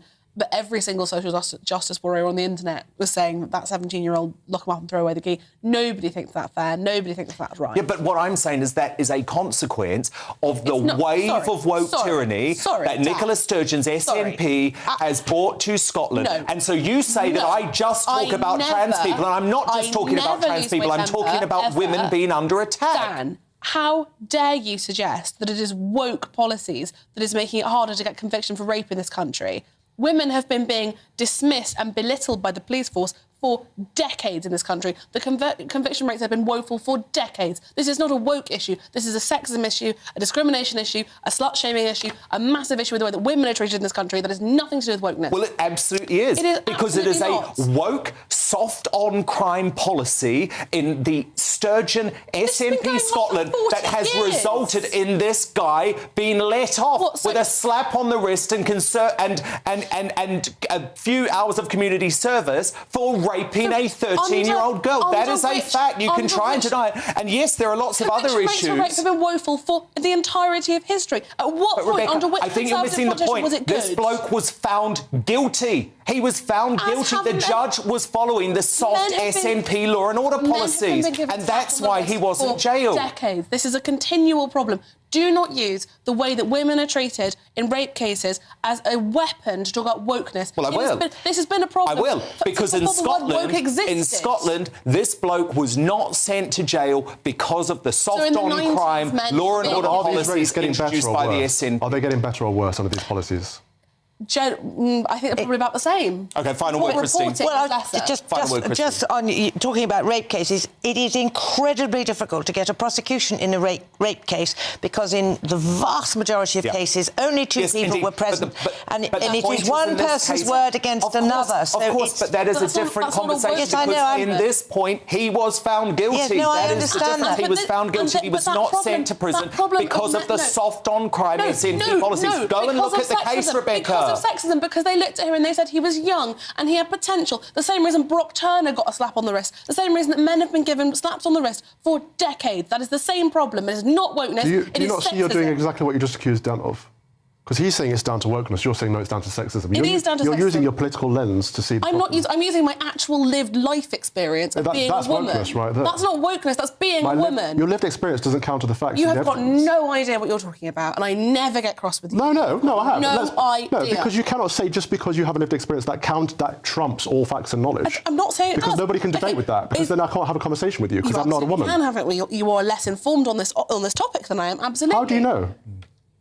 OK, let's swerve that because I do know, but there's no point in... No, because you just literally said being a woman makes you more knowledgeable on this situation. About being sexually assaulted? No. Statistically, because more women are sexually assaulted. OK, but look, in this case... But in this case... most women know a lot better than most men do, statistically. Rebecca, in this case, I'm talking about a change in law and order policy, which you can go and look up, which has specifically resulted in this rapist not going to jail. Look it up, and that's as a result of the wokery of the SNP. And we're not going to get any better now we've got Hamza Yusuf, because he is just falling in... Of course we're not. Following in the same... Calvin Robinson, Rebecca Reid, my superstar panel, do stand by, because coming up, after TV star Philip Schofield says he no longer has a brother after his sibling was found guilty of sexually abusing a teenage boy, is the ITV presenter right to disown his paedophile bro? My superstar panel return to debate that later. But next, as America is divided over Donald Trump, I speak to one of the most influential US Republican politicians in recent history, Sarah Palin. She was, of course, the former Republican vice presidential candidate. Many say her run for the White House inspired Donald Trump. Sarah Palin live straight after the break.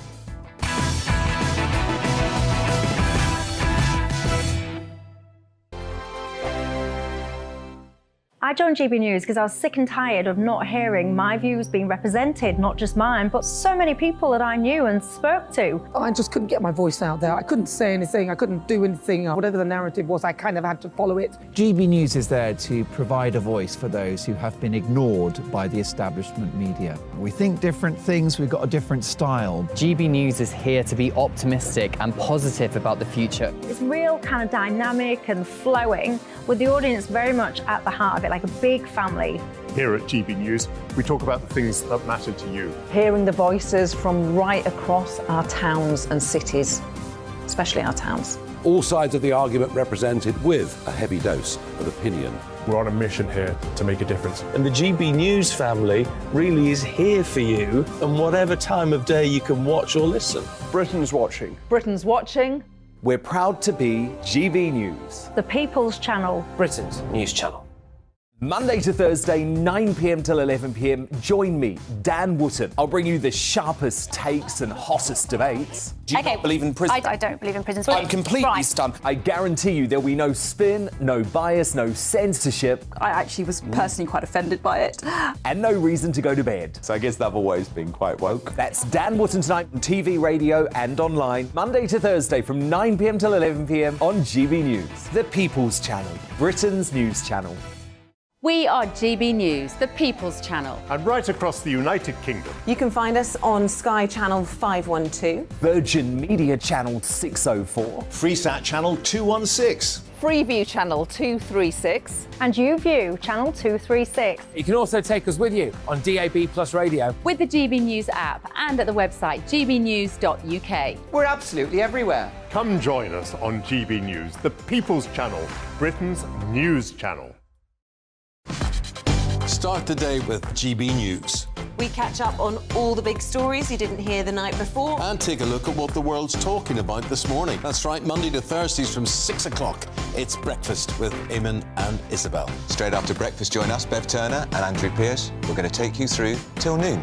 We'll be tackling the big topics of the day, including the things that the other channels just won't talk about. If it's happening here. Wake up to mornings on GB News, the People's Channel. Britain's news channel.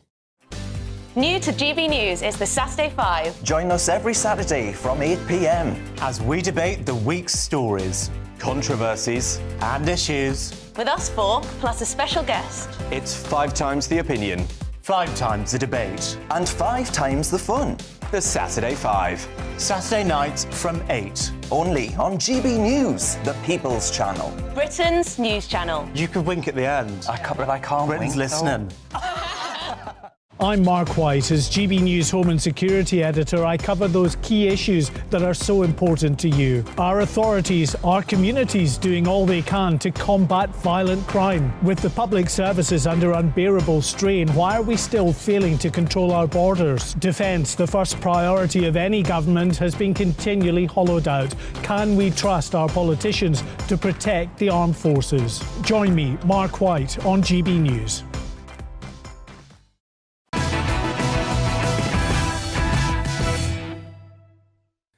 Breaking tonight, Donald Trump is now in transit back to Florida after being formally arrested in New York City earlier today, appearing in court faced with 34 charges of falsifying business records. Now, Manhattan District Attorney Alvin Bragg told the world's media that a thorough investigation led to his team's decision to charge Trump, but his lawyers came out fighting on behalf of the former president, vowing that nothing will stop him. Look. When you say what his reaction was, what do you expect his reaction was? I mean, his reaction was exactly what would happen if it happened to anybody that I'm looking at now or anybody that's hearing what you're saying. He's frustrated, he's upset, but I'll tell you what, he's motivated, and it's not going to stop him, and it's not going to slow him down, and it's exactly what he expected, and so to that extent, there's no surprise. But he's also upset and frustrated and disappointed and mad that this happened.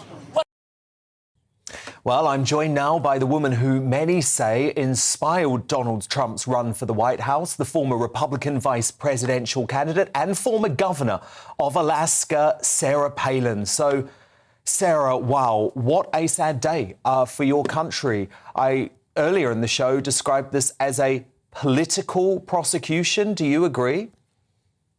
Absolutely, I do, and it's impacting on the world, what's going on today in America, because justice is at stake, and it's the most aggressive form of election interference than we could imagine at this point. Donald Trump having declared his run for the presidency again. Of course, all bets are off in terms of what they, the opposition, the socialists, the left, the Democrats, are going to do to stop and to interfere with his election bid. That's what we're seeing today. And the left, the socialists, the Democrats, they need big distractions to go on right now so that we don't be thinking about the Biden crime family and all the things that are going on that end of the political spectrum.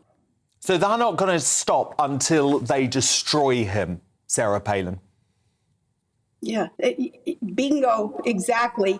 And Donald Trump, though, is the right man to fight against this injustice. It's always been 3 against 1 against President Trump. It's been the Democrats and the rhinos, the Republicans in name only within the party machine of the Republicans, and the media, always against him. And yet he's still standing because he's a representative of us.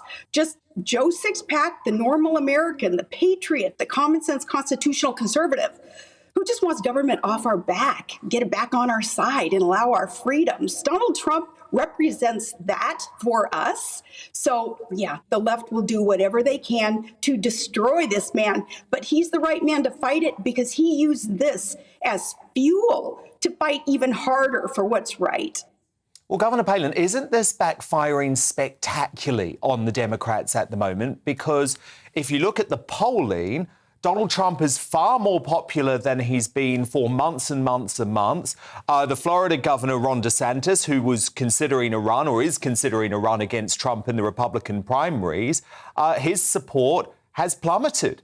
So actually, this is making Trump more powerful, more likely to secure the Republican nomination, isn't it?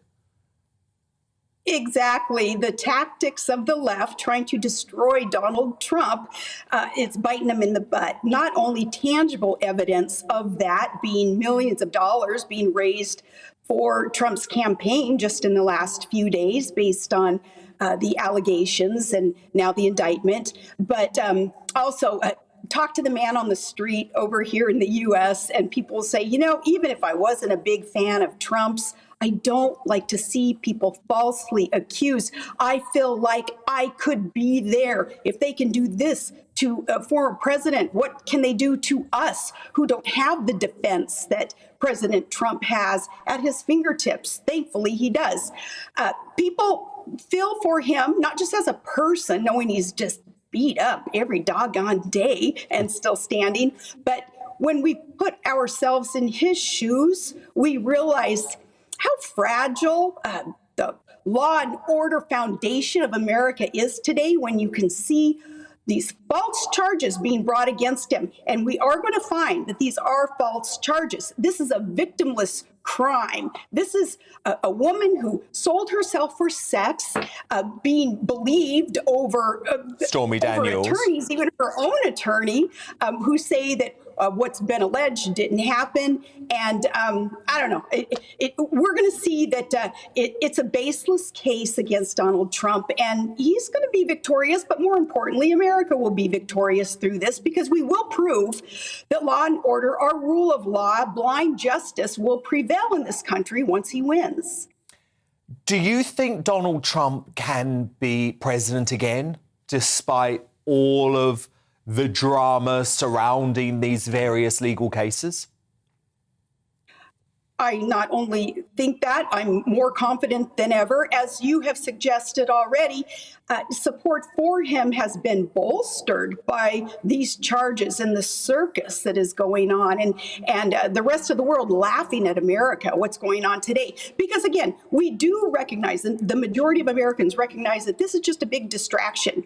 What really needs to be paid attention to is not just the Biden crime factory and family that's been going on over there, but look what China and Russia are doing right now. Look at how our energy sources will perhaps soon be paid for by the Chinese yuan instead of the U.S. dollar, and what that can mean catastrophically to the world's economy. All these things that are most important, and yet the left, they don't want us thinking about those type of things that are most important, because something salacious, something anti-Trump is much more entertaining and appealing to the left. Where do you stand on Ron DeSantis, Governor Palin? Because very successful governor in Florida. He has a lot of support from those who think the drama of Trump maybe just isn't a good thing for the Republican Party. But do you actually think he should unite with the rest of the party behind Trump now, because so much more is at stake given this witch hunt against the former president? Well, I've always been a big fan of Governor DeSantis. I think he's one of America's absolute best governors, and other governors should follow suit when it comes to policy. Look what he has done for Florida. Florida is a wonderful, beautiful, thriving state. Much to do with his policies. That's great. But he can be the president on down the road. I would love to see fewer resources wasted, fewer time wasted with the division that happens within a primary that's upcoming when DeSantis isn't going to win. So he might as well unite, and we might as well not waste time, not waste money. And let's get the show on the road and get Donald Trump reelected so that the policies that he had implemented for our country, which ultimately helped the world, for our country were the right policies. Biden undid those policies from day one when he took office. We need to get Trump back in there as a representative of the will of the people, implement those again. Now, as someone who supported Donald Trump's first run for office, are you prepared to look at taking on any formal role in his campaign? And what about being running mate again? I mean, could you ever see yourself standing as Trump's vice presidential candidate? I would be honored to accept any tapping of anything that Donald Trump and his people would have for me, because, they know that I'm a patriot. They know that I'm a fighter like he is. And I would be honored to serve however I could. Here's the deal. Donald Trump and I, we have a connection, that being there's nothing more really that they can do to us, that they can say about us, so our families. I mean, and Trump's situation is a million times more than anything I've ever gone through, of course. But he and I have talked about this. We've talked about we have nothing to lose except get out there and fight for what's right, do good things for this world. Well, I think we're both wired to do so. And when you've been through the ringer, when you've been through hell, you come through lit. You come through more inspired than ever to do what's right. Well, look, I think you would be one hell of a team, if I'm being completely honest. You know, I've always said to you, without Sarah Palin, there would have been no Donald Trump, because you lay the groundwork for what came those years later. And it's absolutely fascinating to get your insight tonight, Governor. That was the former Republican vice presidential candidate, Sarah Palin, live from the US. But coming up in Uncancelled, as DNA results confirm that a Polish woman claiming to be Madeleine McCann is not the missing Brit, is it fair that more money is being thrown into solving this case? Well, award-winning investigative journalist Mark Williams-Thomas, who uncovered Jimmy Savile's crimes before starting to look into Maddie's case, is going to speak out on this shocking development live. But next, with ITV insiders fearful Philip Schofield could quit TV over his brother's guilty verdict for sexually abusing a teenage boy, with Phil claiming he no longer has a brother, is the ITV presenter right to disown his paedophile sibling? My superstar panel weigh in on that next. Plus, we're going to have the first look at tomorrow's newspaper front pages hot off the press in mere moments.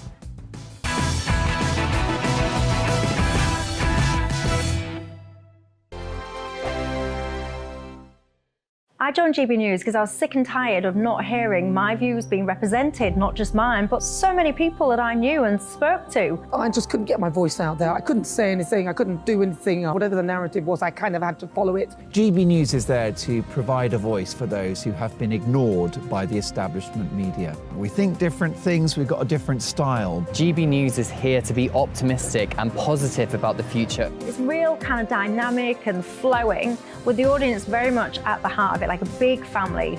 Here at GB News, we talk about the things that matter to you. Hearing the voices from right across our towns and cities, especially our towns. All sides of the argument represented with a heavy dose of opinion. We're on a mission here to make a difference. And the GB News family really is here for you, and whatever time of day you can watch or listen. Britain's watching. Britain's watching.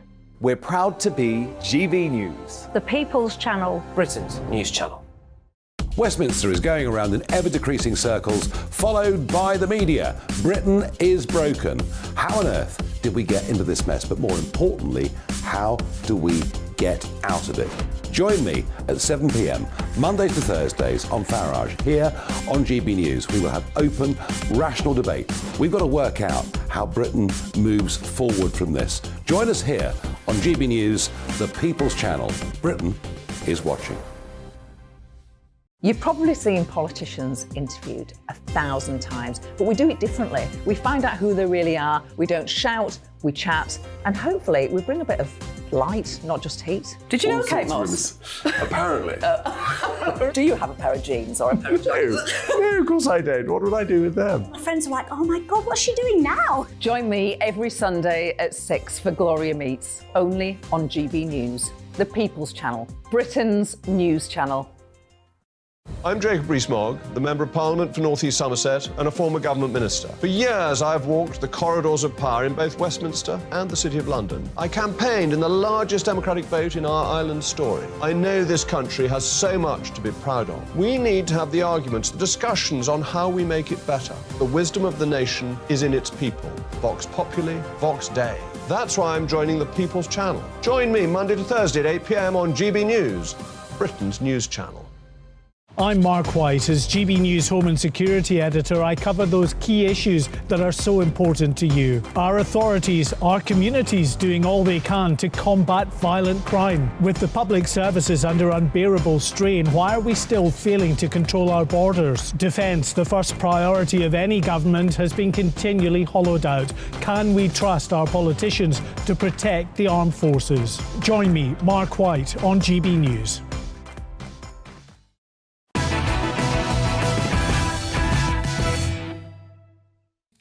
So let's return to tomorrow's news tonight now in our media buzz, and more front pages have just been delivered. The Eye's headline reads, Trump, the reckoning, with accusations from Donald Trump's prosecutor that he has made a key lie, adding these are felony crimes. No matter who you are, we cannot and will not normalise serious criminal conduct. The Daily Star describes Trump as an orange man baby as he makes history by being the first president to be charged with a crime. The Daily Express leads with Prince George's starring role at next month's coronation, where the 9-year-old son of William and Kate will act as his grandfather's youngest page boys. That's lovely, isn't it? Now, I don't know what I think about this one, actually. The Sun, big story, actually, reporting that the palace has dropped Camilla's consort title on coronation invites, simply referring to her as Queen Camilla. Royal aides have said that May the 6th is the appropriate moment for the change. I'm going to be completely honest with you. I personally feel this is a bit too soon. I think it's a bit too soon to force this on the country still grieving the Queen, the late Queen. And I think Charles should have been happy with us referring to the Queen consort for a little while. But I know this is very important to him. It means a lot to him. I'm sure I will get used to it, but just need a little bit of time. My superstar panel return now. The author Christine Hamilton, the Conservative commentator Reverend Calvin Robinson, and the broadcaster Rebecca Reid. Now, yesterday, Timothy Schofield, the younger brother of Philip Schofield, was found guilty on 11 counts of sexually abusing a boy when he was under 16. Jurors also heard that in September 2021, the 54-year-old civilian police worker from Bath told his brother Philip that he and the complainant had watched pornography. The ITV star host insists that his brother did not on that or any other occasion confess to any criminal behaviour, and that he was told the individual in question had reached the age of consent and that it involved no physical contact. The jury ruled that those claims by Timothy Schofield were false. Philip, meanwhile, has taken a break from presenting this morning, while ITV announced he will return after the Easter holidays. Friends have raised concerns to the Daily Mail that he could quit TV entirely. And in a statement released on social media after his brother's conviction, Philip said, "These are despicable crimes and I welcome the guilty verdicts. As far as I am concerned, I no longer have a brother." So he's clearly made the decision there to erase his brother from his life, Christine, perhaps for PR reasons. But how does that make you feel? I find it makes me feel deeply uncomfortable. I think it's a very not nice thing to do. Your brother is your brother. And I think perhaps you kindly said for PR reasons, 100% for PR reasons. Would it really matter to the world if Philip Schofield disappeared from our television screens? Probably not. The guilt, when the G-I-L-T, the guilt, not the G-U-I-L-T, really went off. The halo slipped with all this queue jumping business that went on at the lying in state of the Queen. So I think he's tarnished goods. But to me, that I no longer have a brother just smacks of, my goodness, I must distance myself from this because it's going to affect my career. I think it's a terrible thing to do. He is his brother. He's his flesh and blood. They come from the same parents. And to me, you know, blood is thicker than water. And if you're not there for your family when they're in trouble, I would like to see Philip Schofield and visit him in prison. Why not? He's his brother. It doesn't condone what he's done. It doesn't make him guilty by association. I think it's terribly sad that he's done that, and I'm afraid I suspect his motives. No matter what my sister did, you know, I don't have a brother, I only have a sister, and, you know, she would never commit a crime, I'm sure, but I would never disown her, ever. Not in a million years, not to save my career, absolutely not. It's horrible. But Calvin, he clearly feels disgusted by his brother's actions and felt that publicly he had to take a stand. It seems like a careerist, ambitious move to me. I'm very cynical of it. I think it was a terrible thing. Whatever my sister did, whatever my sister ever does, I will never write her off. She's my sister. I love her. And I would pray for her. I'd try to get the help that she needed. I'd support her through whatever horrible mistake she made. I can never imagine cutting her off like that. It tells me more about Philip than it does about his brother, actually. Precisely. And you say that, you know, the halo slips for me long ago. There are many things about him we cannot discuss for legal reasons. And of course, look, we condemn unequivocally the actions of his brother. Of course. Which are it's evil. Completely the greatest terrible evil. And revolting. But Rebecca Reed, who stands by criminals in moments like this, because, of course, at some point, this Timothy Schofield guy will leave prison and need support. It was very interesting. In his lowest moment, he did call Philip. Philip has now tried, even before the guilty verdict came in, to distance himself from his brother, say we were never close because there was a 7-year age gap. What do you make of this? I agree with the others. I would never write off any member of my direct family, no matter what they did. And there's this weird thing, like, people seem to understand more why you'd stick by a family member who is a murderer than a paedophile. Paedophile seems to be the real trump card for you have to get rid of them from your life. But I think you should be able to kind of, as you might put it, hate the sin, but love the sinner. And I think it's really, really sad. And also, I do believe in rehabilitation. I believe that people can change, people can be improved, people can be brought back to good society. And I think if you have no support system and you are reviled by everybody who loved you and grew up with you, then really there is no hope for redemption at all. Well, yeah, and you would have thought, wouldn't you, Christine, that Philip might have not any sympathy for his brother in terms of his criminal activity. Of course not. That must be condemned, and it was right to condemn it. But it's fascinating that here are two brothers, both in straight marriages, both grappling with the issue that they are secretly gay. You know, you would think Philip might have some degree of sympathy for that. You would think that would give them some sort of bond, a particular bond over and above brotherly love. You absolutely would. But, I mean, you know, he that is without sin, let him cast the first stone. Philip Schofield is not without sin, I think. I mean, he deceived his wife appallingly for years and years and years. I'm not saying... It was weird, wasn't it, when he came out? Everyone was celebratory about it. Oh, he was having an affair is having an affair, whoever you're having an affair with. Yes, although we do have to point out, Philip always said publicly that there was no other person involved. So while he was gay, he hadn't... He can say what he likes. He can say what he likes. Just to clarify that point. Now, American beer drinkers were left scratching their heads at a bizarre promo push for Bud Light featuring controversial trans pin-up Dylan Mulvaney. Budweiser, the beer company behind Bud Light, signed up the activists to flog their low-calorie beer to sports fans watching the NCAA March Madness tournament at the weekend, and even honoured Mulvaney for a year of being openly trans. But here's the thing for me. Despite the fact that Mulvaney boasts about knowing nothing about basketball, look. This month, I celebrated my day 365 of womanhood, and Bud Light sent me possibly the best gift ever, a can with my face on it. Check out my Instagram story to see how you can enjoy March Madness with Bud Light and maybe win some money too. Love ya! Cheers! Go team! Whatever team you love, I love too. Okay. Now, not only has the video been slammed by many Bud-loving Americans, conservative commentators have denounced the post for peddling gender propaganda and stereotyping women as stupid. But the singer-songwriter, I love this guy, I have to say, Kid Rock, remember him? He took the backlash to a whole new level by posting this, how shall I put it? It's a fiery response Grandpa's feeling a little frisky today. Let me say something to all of you and be as clear and concise as possible.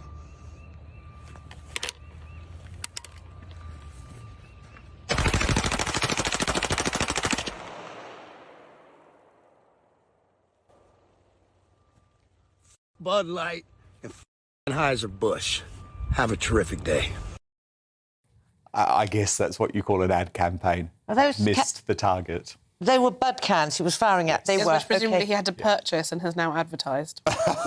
Genius. Rebecca Reid, Calvin Roberts and Christine Hamilton. Goodness me. Do stand by, because coming up, which European leader is the latest example of go woke, go broke? Find out in the crowning moment of the show as we reveal tonight's Greatest Britain and Union Jackass. But next in Uncancelled, as DNA results confirm that a Polish woman claiming to be Madeleine McCann is not the missing Brit, should £300,000 still be spent on solving the case? Award-winning investigative journalist Mark Williams-Thomas, you know, he's the man who uncovered Jimmy Savile's heinous crimes before looking into Maddie's case, is going to speak out live on this shocking development in just 2 minutes' time.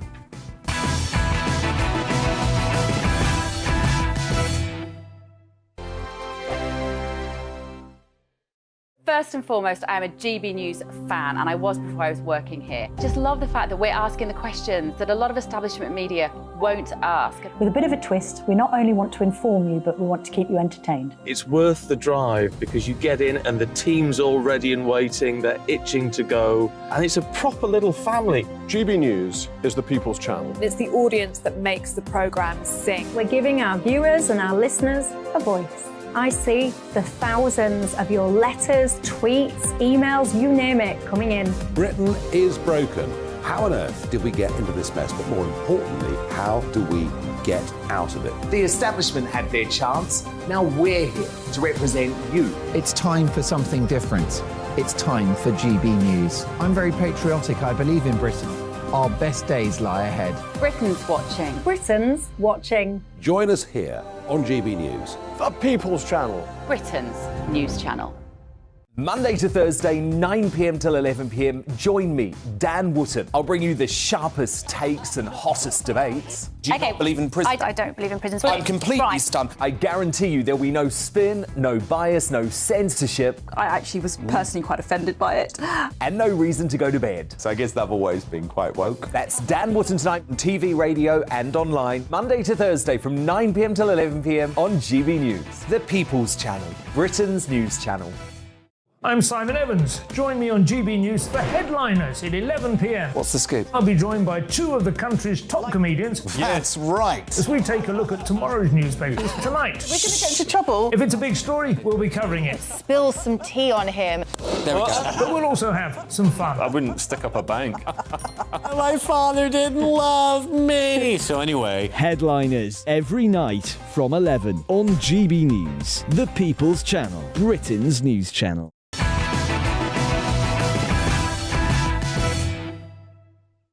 It's time now for Uncancelled. And this is where Britain's top commentators speak out on controversial issues without the fear of the cancel culture sweeping the rest of the media. And breaking tonight, DNA test results have revealed the 21-year-old Polish woman who sensationally went on US TV to claim she is Madeleine McCann is a sham. It turns out Julia Vendal is indeed from Poland with a small percentage of Lithuanian and Russian heritage. This is what she had told Dr. Phil. Madeleine has this defect in the iris, and you have that same phenomenon, right? I mean, very faded, a little faded now, but yes. If you provide a DNA sample to Scotland Yard, for example, are you willing to do that? If DNA will show that my roots come from Britain, I will do this. And obviously we now know. But the incident has perhaps rekindled hope of finding the real Maddie 16 years on, with allegations Vendal was trafficked. A police search is still receiving funding from the Home Office, with a new commitment of over £300,000, adding to the £13 million outlay to date. Well, former police officer turned reporter and author Mark Williams-Thomas is best known for exposing Jimmy Savile as a paedophile in a series of damning documentaries. But in a news show last year, he set out to unravel the mystery of Maddie McCann and whether she was abducted by the prime suspect, German sex offender Christian B. And I'm delighted to say that Mark Williams-Thomas joins me now. So, Mark, look, Vendel, did you always think she was a fraud? Was it right for Dr. Phil to give her all of this exposure on American TV? Good evening, Dan. No, very sad, really. Dr. Phil should not have had her on. This is a lady who's suffering from quite severe mental health issues. She shouldn't be put on there, given a profile. I mean, this is what she wanted. She wanted a platform in order to kind of gain some recognition. It was quite clear that it wasn't her. Not only does it not look like her, but her parents came out very clearly and said, we've given her all the documentation. She's got birth certificates, she's got photographs from birth. It clearly isn't her. And in fact, she, for some weeks was saying, someone do a DNA test on me. She could quite easily have gone to any of the companies that provide DNA tests, and it would have shown that she's from, she's Polish, Lithuanian origin, and that her parents are who they say they are. Very sad, really, and I'm very disappointed that Dr. Phil has given her this platform. This is a lady now who has really going to have to go into hiding. She's being supported by an individual who I'm sure is making a lot of money out of it. They've trademarked and actually some of the photographs, they're now charging for photographs that she's put up. Very disappointing. And don't forget, what we have out of all of this is a missing girl and the torment that Jerry and Kate, whatever your views are about Jerry and Kate, your torment that Jerry and Kate have had to endure over the last weeks, where this young woman's claiming to be their daughter. No, of course, it must be absolutely horrible for them. I guess one of the issues, as Mark Williams-Thomas, is that just as Vendel went on Dr. Phil, we learned that the case was potentially receiving £300,000 more funding. So a lot of people put the two things together. Do you think it's right for all of this money to keep being pumped in, even though it doesn't necessarily look like we're all that closer? Or is there something that the public doesn't know about the investigation? Well, let me deal with the last part first. No, there's nothing that... Well, there are things, of course, the public don't know because this is an ongoing investigation of a criminal nature. But there's nothing significant that's come out in recent weeks that the police have got, which is going to open or break this investigation. It's really good that money is being applied to the disappearance of Madeleine McCann, but put that into the context, the same amount of money should be being applied to every other case where there are missing children. There are cases out there of young boys, young girls who've gone missing, and they don't receive anything near the publicity and the profile that Madeleine's case has received. And what we have to remember, and this is really significant, is it is not a British case. This is a Portuguese case. This is a young girl, yes, British girl, who goes missing in Portugal. It's a Portuguese crime. Yet, of course, it's now been adopted by three countries. There isn't a single case in decades gone by where three police forces have individually done their own thing to try and locate a child. We've got the Portuguese police, where, of course, the whole case has started, who are still convinced that Madeleine is missing within Portugal. They haven't crimed it as a murder, and neither of the British police. The British police are still saying this is a missing persons investigation, not a murder. And then, of course, you've got the Germans. Now, the Germans have very clearly come out with their prosecutor and said that Madeleine is murdered in Portugal, and it is a murder investigation. Now, as you showed at the beginning of the programme, I've made a three-parter investigation for Channel 5 and Paramount Plus, and it very clearly shows that their key suspect, their case against them absolutely falls apart. Christian B has got nothing to do. He's a vile man, but he's got nothing to do with Madeleine's disappearance. It is very sad, and what makes it so sad is there are so many other young boys and girls who are missing, parents out there who are desperate for help. And when the money gets applied in the way that it does to Madeleine, it bugs the question, why is that so? Indeed. Well, look, the mystery continues, the Maddie mystery. Really sad stuff, but thank you so much for your fascinating insight, the former detective and top investigative journalist Mark Williams-Thomas. But it's time now to reveal tonight's greatest Britain and Union jackass. Christine Hamilton, let me kick off with you. Who is your nominee for tonight's Greatest Britain? It's Nigel Lawson, Lord Lawson, who has sadly died today. He was the architect of our economic recovery in the 80s. He led the charge on Brexit. He led the charge against climate hysteria, founded the Global Warming Policy Foundation, and he is my Greatest Britain. Let's honour him today. Calvin Robinson, your nominee. Mine is Jesus Christ, because it's Holy Week when we commemorate his passion, death and resurrection, and we have an Easter special at 6 p.m. on Saturday and Sunday on GB News. Oh, brilliant. 6 p.m. this Saturday night. OK, great. We will be there. Rebecca Reed, your nominee. Mine is Gwyneth Paltrow. She lost half a day skiing. It's a really funny joke if you know the trial. If you don't. Do you know what? I came away from this trial thinking, I don't particularly like Gwyneth Paltrow, not a particularly nice woman, but my God, this was a kangaroo court and she deserved to win. But of course, tonight's Greatest Britain is Lord Lawson. Terrible news, and if only some of the Conservative Party looked to his leadership in terms of policy at the moment, the country would be in a much better place. Christine Hamilton, your Union Jackass nominee. Well, at the other end of the scale, we've got Carol Vorderman, who is berating Tory MPs because at the top of their Twitter account, they don't say that they're a Tory MP. Carol, once somebody is elected, they represent all their constituents. And there's a pile of Labour MPs who don't say on their Twitter account that they're Labour MPs. So, for goodness sake, back off. Yeah, I mean, you haven't just uncovered... I like Carol, but you haven't just uncovered Watergate here. No, she hasn't, bless. Calm down. Calm down. Calvin Robinson, your nominee. Sanna Marin for losing her election in Finland because she introduced self-ID certificates in February and lost her coalition, came third place, and the Conservative Party in Finland won as a result. So go woke, go broke. And Rebecca Reed, your nominee. The Department for Health and Social Care, who are holding back the 500 million promised, which means that some of the neediest people in the country will go without help that they really need. Well, do you know what? I'm going to go with Calvin Robinson and Marin in Finland as tonight's winner, because I find this fascinating. She is now the third woke leader forced out in recent months, started with authoritarian Ardern in New Zealand, led on to scheming Sturgeon in Scotland. Now, at least the voters in Finland actually got to make the decision. Neither Sturgeon or Ardern were even brave enough to face the voters. But I think it really does show that politically, going incredibly woke is not necessarily going to keep you in power, and that is a good thing. The tide is turning, Dan. Or is it? Let's wait for the next election. Christine Hamilton, Calvin Robinson, Rebecca Reed, what a night it has been. You've been a fabulous superstar panel. History made in Manhattan, of course, and we'll cover it all, plus the latest headlines from the UK again tomorrow from 9 p.m. Next up, though, it's Headliners. Don't miss it. Good night.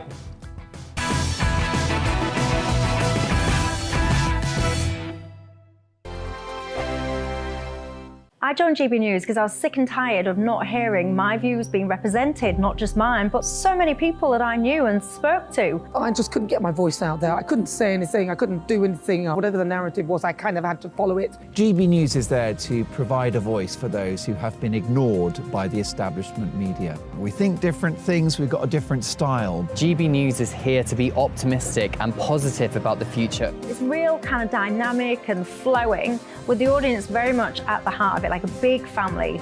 Here at GB News, we talk about the things that matter to you. Hearing the voices from right across our towns and cities, especially our towns. All sides of the argument represented with a heavy dose of opinion.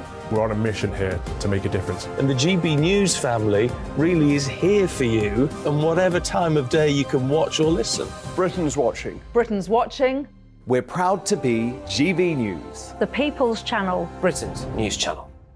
Monday to Thursday, 9 p.m. till 11 p.m. Join me, Dan Wootton. I'll bring you the sharpest takes and hottest debates. Do you not believe in prison? I don't believe in prisons. I'm completely stunned. I guarantee you there'll be no spin, no bias, no censorship. I actually was personally quite offended by it.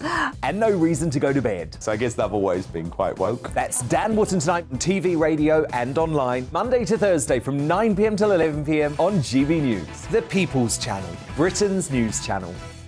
We are GB News, the People's Channel. And right across the United Kingdom. You can find us on Sky Channel 512, Virgin Media Channel 604, Freesat Channel 216, Freeview Channel 236, and YouView Channel 236. You can also take us with you on DAB+ radio, with the GB News app and at the website gbnews.uk. We're absolutely everywhere. Come join us on GB News, the People's Channel, Britain's news channel.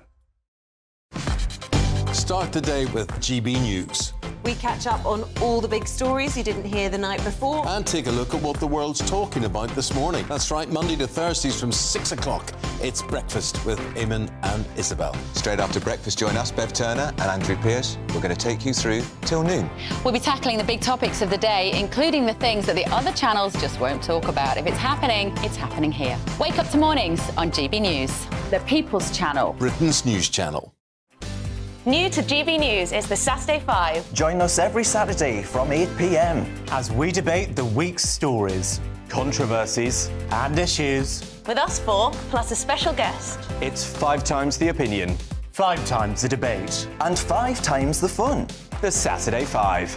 Saturday nights from 8. Only on GB News, the People's Channel. Britain's news channel. You could wink at the end. I can't Britain's wink. Listening.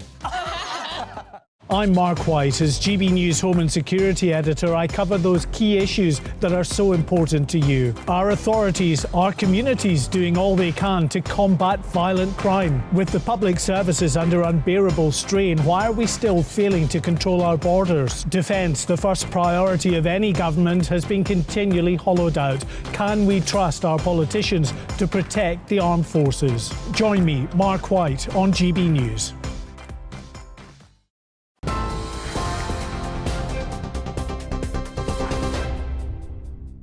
Hello there, welcome back. I'm Bethany Elsey, keeping you up to date from the GB Newsroom.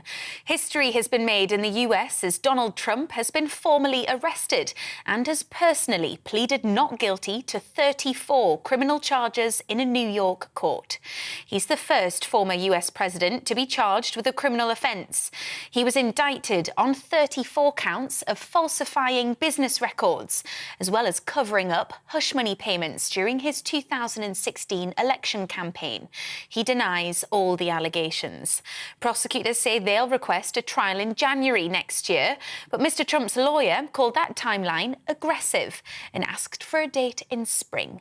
The Manhattan District Attorney Alvin Bragg said no one is above the law.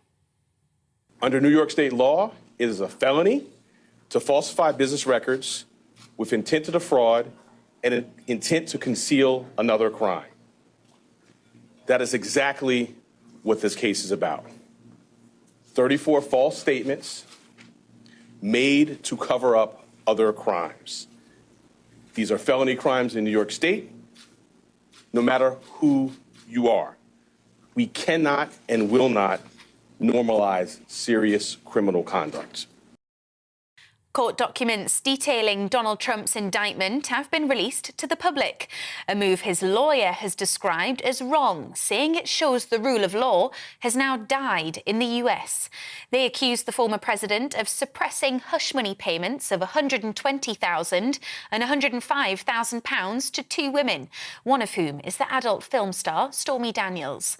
It's also understood he paid £24,000 to a former doorman who alleged that Trump fathered a child out of wedlock. Donald Trump has now boarded a plane and is on his way to Florida. He's expected to speak outside of his Mar-a-Lago residence in the early hours of the morning.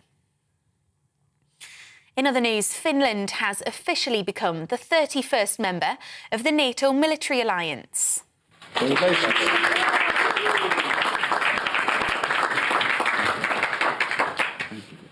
The expansion triggered by the invasion of Ukraine roughly doubles the length of the border that NATO shares with Russia. The Kremlin is warning the move raises the risk of conflict and has threatened to take countermeasures. A mother and stepfather have been convicted over the death of their toddler. 2-year-old Lola James was attacked in her home in Haverfordwest in Pembrokeshire back in July 2020. She died in hospital 4 days later after suffering catastrophic brain injuries. Kyle Bevan was found guilty of murder and Sinead James guilty of allowing her death. They'll both be sentenced later this month. You're up to date on TV, online, DAB+ radio and TuneIn. This is GB News. Now, though, it's time for Headliners.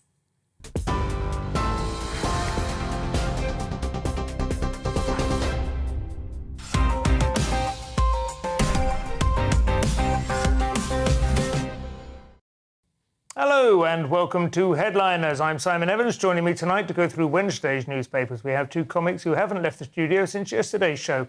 Their little sleeping bags are still curled up like abandoned maggots in the corner. We have Steve M&N Allen and Leo Kerr. So, how are you both? I'm good. I changed my jacket, put a different jacket on. You do look as if you've slept reasonably well, really. Yeah, I did. I slept loads. You need an eye mask, that's all, isn't it? Yeah. Cut out the studio light. To be honest, it's so quiet and still down here in this nuclear bunker that we operate from. It's a lot more peaceful than my own bedroom. So, let's have a quick pick at some of the stuff we're going to be talking about. Look at the front pages, first of all. The Telegraph have Trump under arrest. A fairly straightforward account there. The Guardian, Trump pleads not guilty to 34 charges in hush money case. A little bit more elaborate. We have the iPaper, Trump, The Reckoning. They are going for a quasi-biblical account of the whole thing. Express has George to star in Grandad's coronation, but the picture tells the story that the other three have gone with. The Sun has our new Queen. New honorifics applied to Camilla. That's being ironed out. That's the honorifics, not Camilla. And finally, the Daily Star, Orange Ma Baby makes history as he's the first Prez charged with a crime, bigly trouble. So, classic literate account there from the Daily Star. Those are the front pages.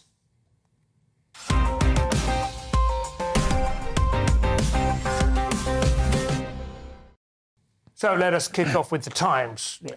Yes, they're leading with the story that's on pretty much all the front pages. So Trump has been arrested and charged. It's the first time a US president, a former US president, has been arrested and charged for crimes they committed whilst in office. Although it seems to happen a lot in other countries. I mean, in France, it just seems to be a rite of passage for any retiring president. They then go on and face criminal charges. And obviously in Brazil, in South America, Lula actually spent nearly 2 years in prison and has come back and become president again, which Trump could do. This seems to have just spurred his campaign on. The donations, financial donations are piling on. It's certainly given a lot of fuel to his grievance that he's being persecuted, because it looks like he is being persecuted. This is a very flimsy and very technical case that could all fall apart, and probably will fall apart because Trump's got very good lawyers. So it's a misdemeanor. It says he put hush money down as legal expenses, which is misrepresenting it, but then that misdemeanor then allowed federal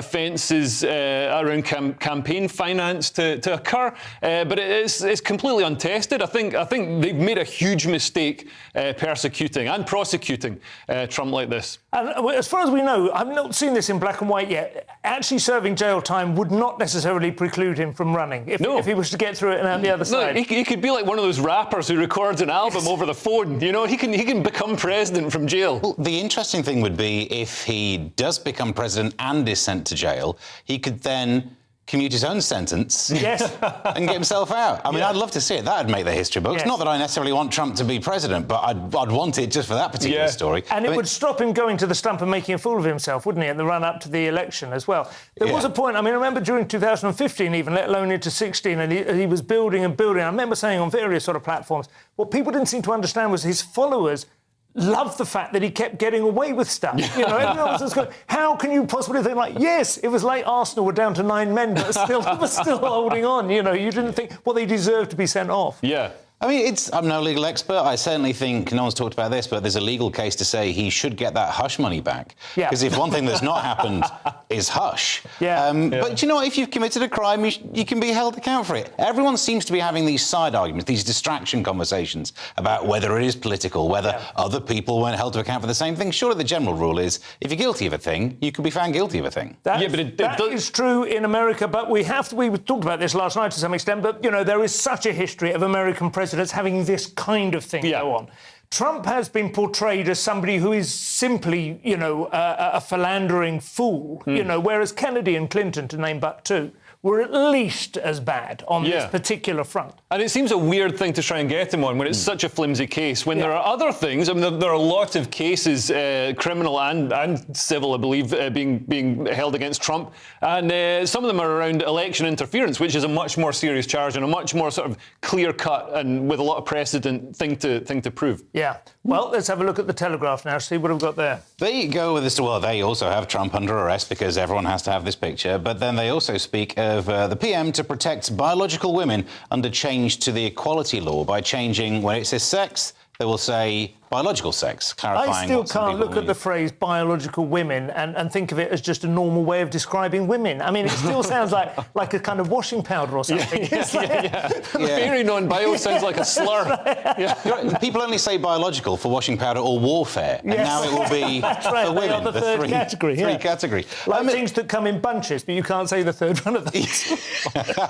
But so Stonewall is saying that this might not benefit women. This is probably not the point. If your argument is that this is not of benefit, it won't cost them anything, so you could do it. I think there's an argument to say if it clarifies a law, then why not? Because none of the newspapers seem to mention the fact that it also will be illegal to be discriminate against someone because they are transgender. So everyone will be being represented here. This is good, isn't it? Yeah, absolutely. I think the sine qua non of good legislation is it has to be unambiguous. You have to draft it in such a way that it cannot be misunderstood. And that's the first, you know, you can argue about what you're trying to say in Parliament and in committee stages and so on, but when you're actually coming to draft legislation, it has to be clear. And this is something that, of course, we've spent the last 2,000 years thinking was fairly clear. And now suddenly it's all up for grabs. I mean, it's interesting that, you know, even we're not even going that far back when we look at the Equalities Act, but for them to muddle, you know, sex and gender just shows how much the landscape has changed, and now, you know, people do conflate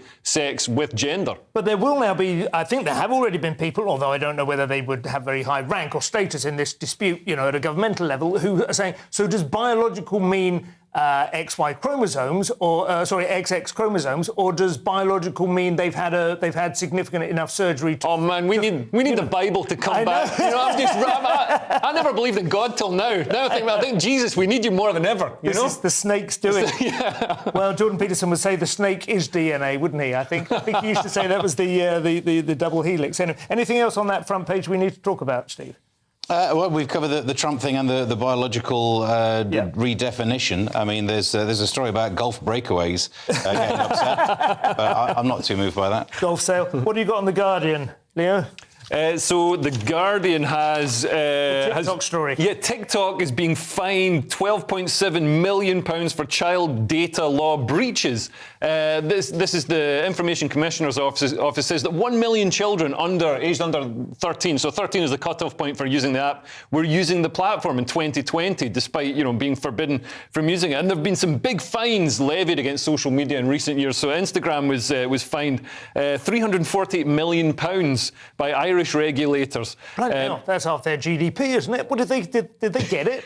I don't know. That's more than Apple have paid in tax in a decade. That's the whole point of Ireland. I mean, did the Garda go down to like Mark Zuckerberg's house and, you know, shake him down, start taking the grandfather clock out? They must insist. Yeah. But this is, I mean, I think there's a lot of political pressure coming against TikTok. It's owned by a Chinese company, ByteDance, and it's one of the ways China just sort of exerts power in the West and really shows degeneracy amongst the West youth. So it pushes all this gender ideology, convinces children they need to transition and shows sexualised stuff. And it just the platform itself, just the mechanism is an absolute mind virus. And it's addictive. The next app that gets invented will also be addictive. That's how these things work. The algorithm knows what you're interested in. That's why you see way more gender fluid content. There's a thing in the story. This is why I only see Bach and the Sistine Chapel. Interesting. No, that's not true. That's not true. If you use TikTok in China, where it's not even called TikTok, it's called Douyin, and over there it shows, algebra and family values and stuff. Because China actually wants to keep its civilization going, whereas in the West we're just intent on driving our civilization into the ground. It does describe some of the content as, it says, sexually infused content, and that's what they've worked out about me. Loving it, seeing loads of that. I bought some of that in TK Maxx for my pillow, but it didn't work. All right. I get mine from Witards. Yeah. Sexually infused. That sounds like you've done something to the punch at the Christmas party. Yeah,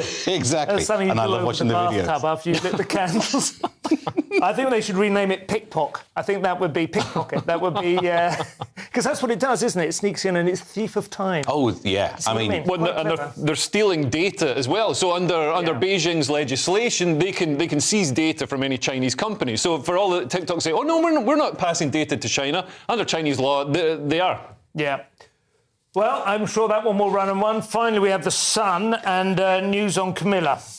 Our new queen, and this is more about just the use of the title, because as it says here, King Charles III and Queen Camilla, because we've dropped the consort. Now, as if anyone's going to read that and go, Queen, who's that then? We know, don't we? No one's going to be that confused. Some people say it's too soon, maybe it's not paying enough respect. I don't know, I find it will speed up. We know who you're talking about. And I always understood, actually, that if you had a king, then his wife was the queen, whereas if you had a queen, then her husband was the queen consort. Prince. Prince consort, was it? Yeah, but just because, otherwise, at first glance, you might assume he was in charge. I think it was to kind of just emphasise So who was the Duke of Edinburgh? That was the Duke of Edinburgh, yeah. He was the Prince Consort. That was his title in terms of how he was to be seen next to the Queen, but he was also the Duke of Edinburgh, yeah. Right.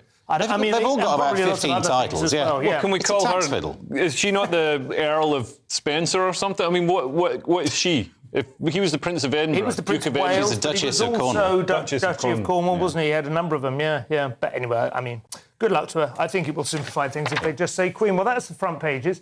Thoroughly taken care of. They're not going to be getting up after that. Join us after a quick break for more deported doctors, Royal Mail prank that backfired, and much more besides. See you in a couple of minutes.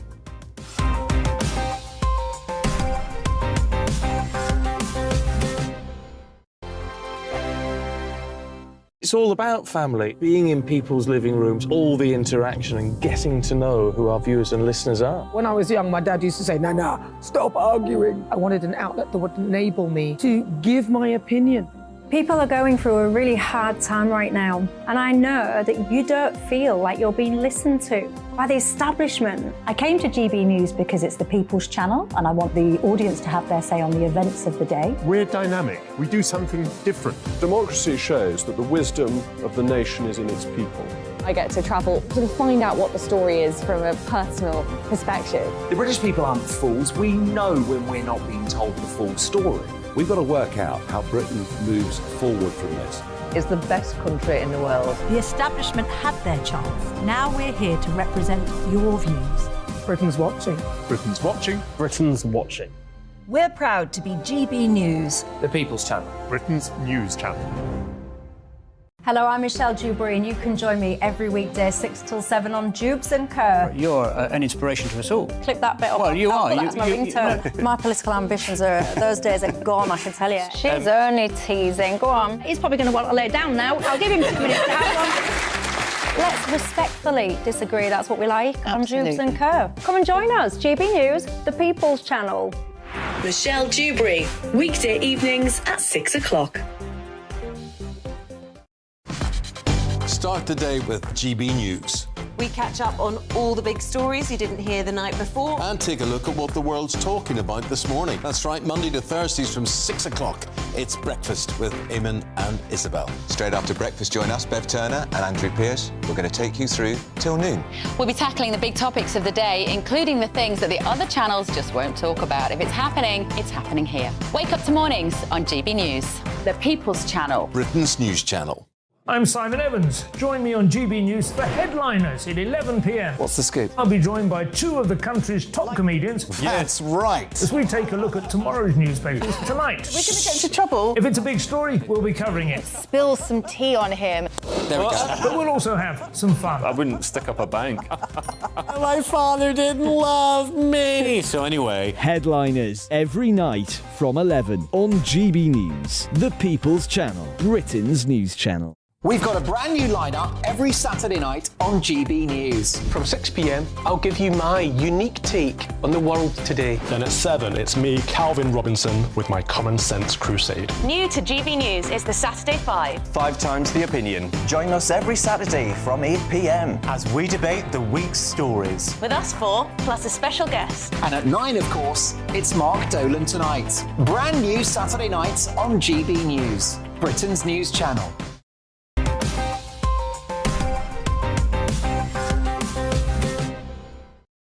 And welcome back to Headliners with me, Simon Evans, Leo Lovely Curse and Steve Nice Allen. Those are their boxing names, it seems. Leo, kicking off with Wednesday's Telegraph, it seems like, after having hardly been mentioned because it's not relevant, someone actually does care about the ethnicity of the new SNP leader. Yeah, this story is hilarious. So Karen Adams, who's a SNP politician, has come out and said that questioning Humza Yousaf's competence is racist. Yeah. She says the terminology used by people criticising Humza Yousaf, such as useless, is it's used by racists.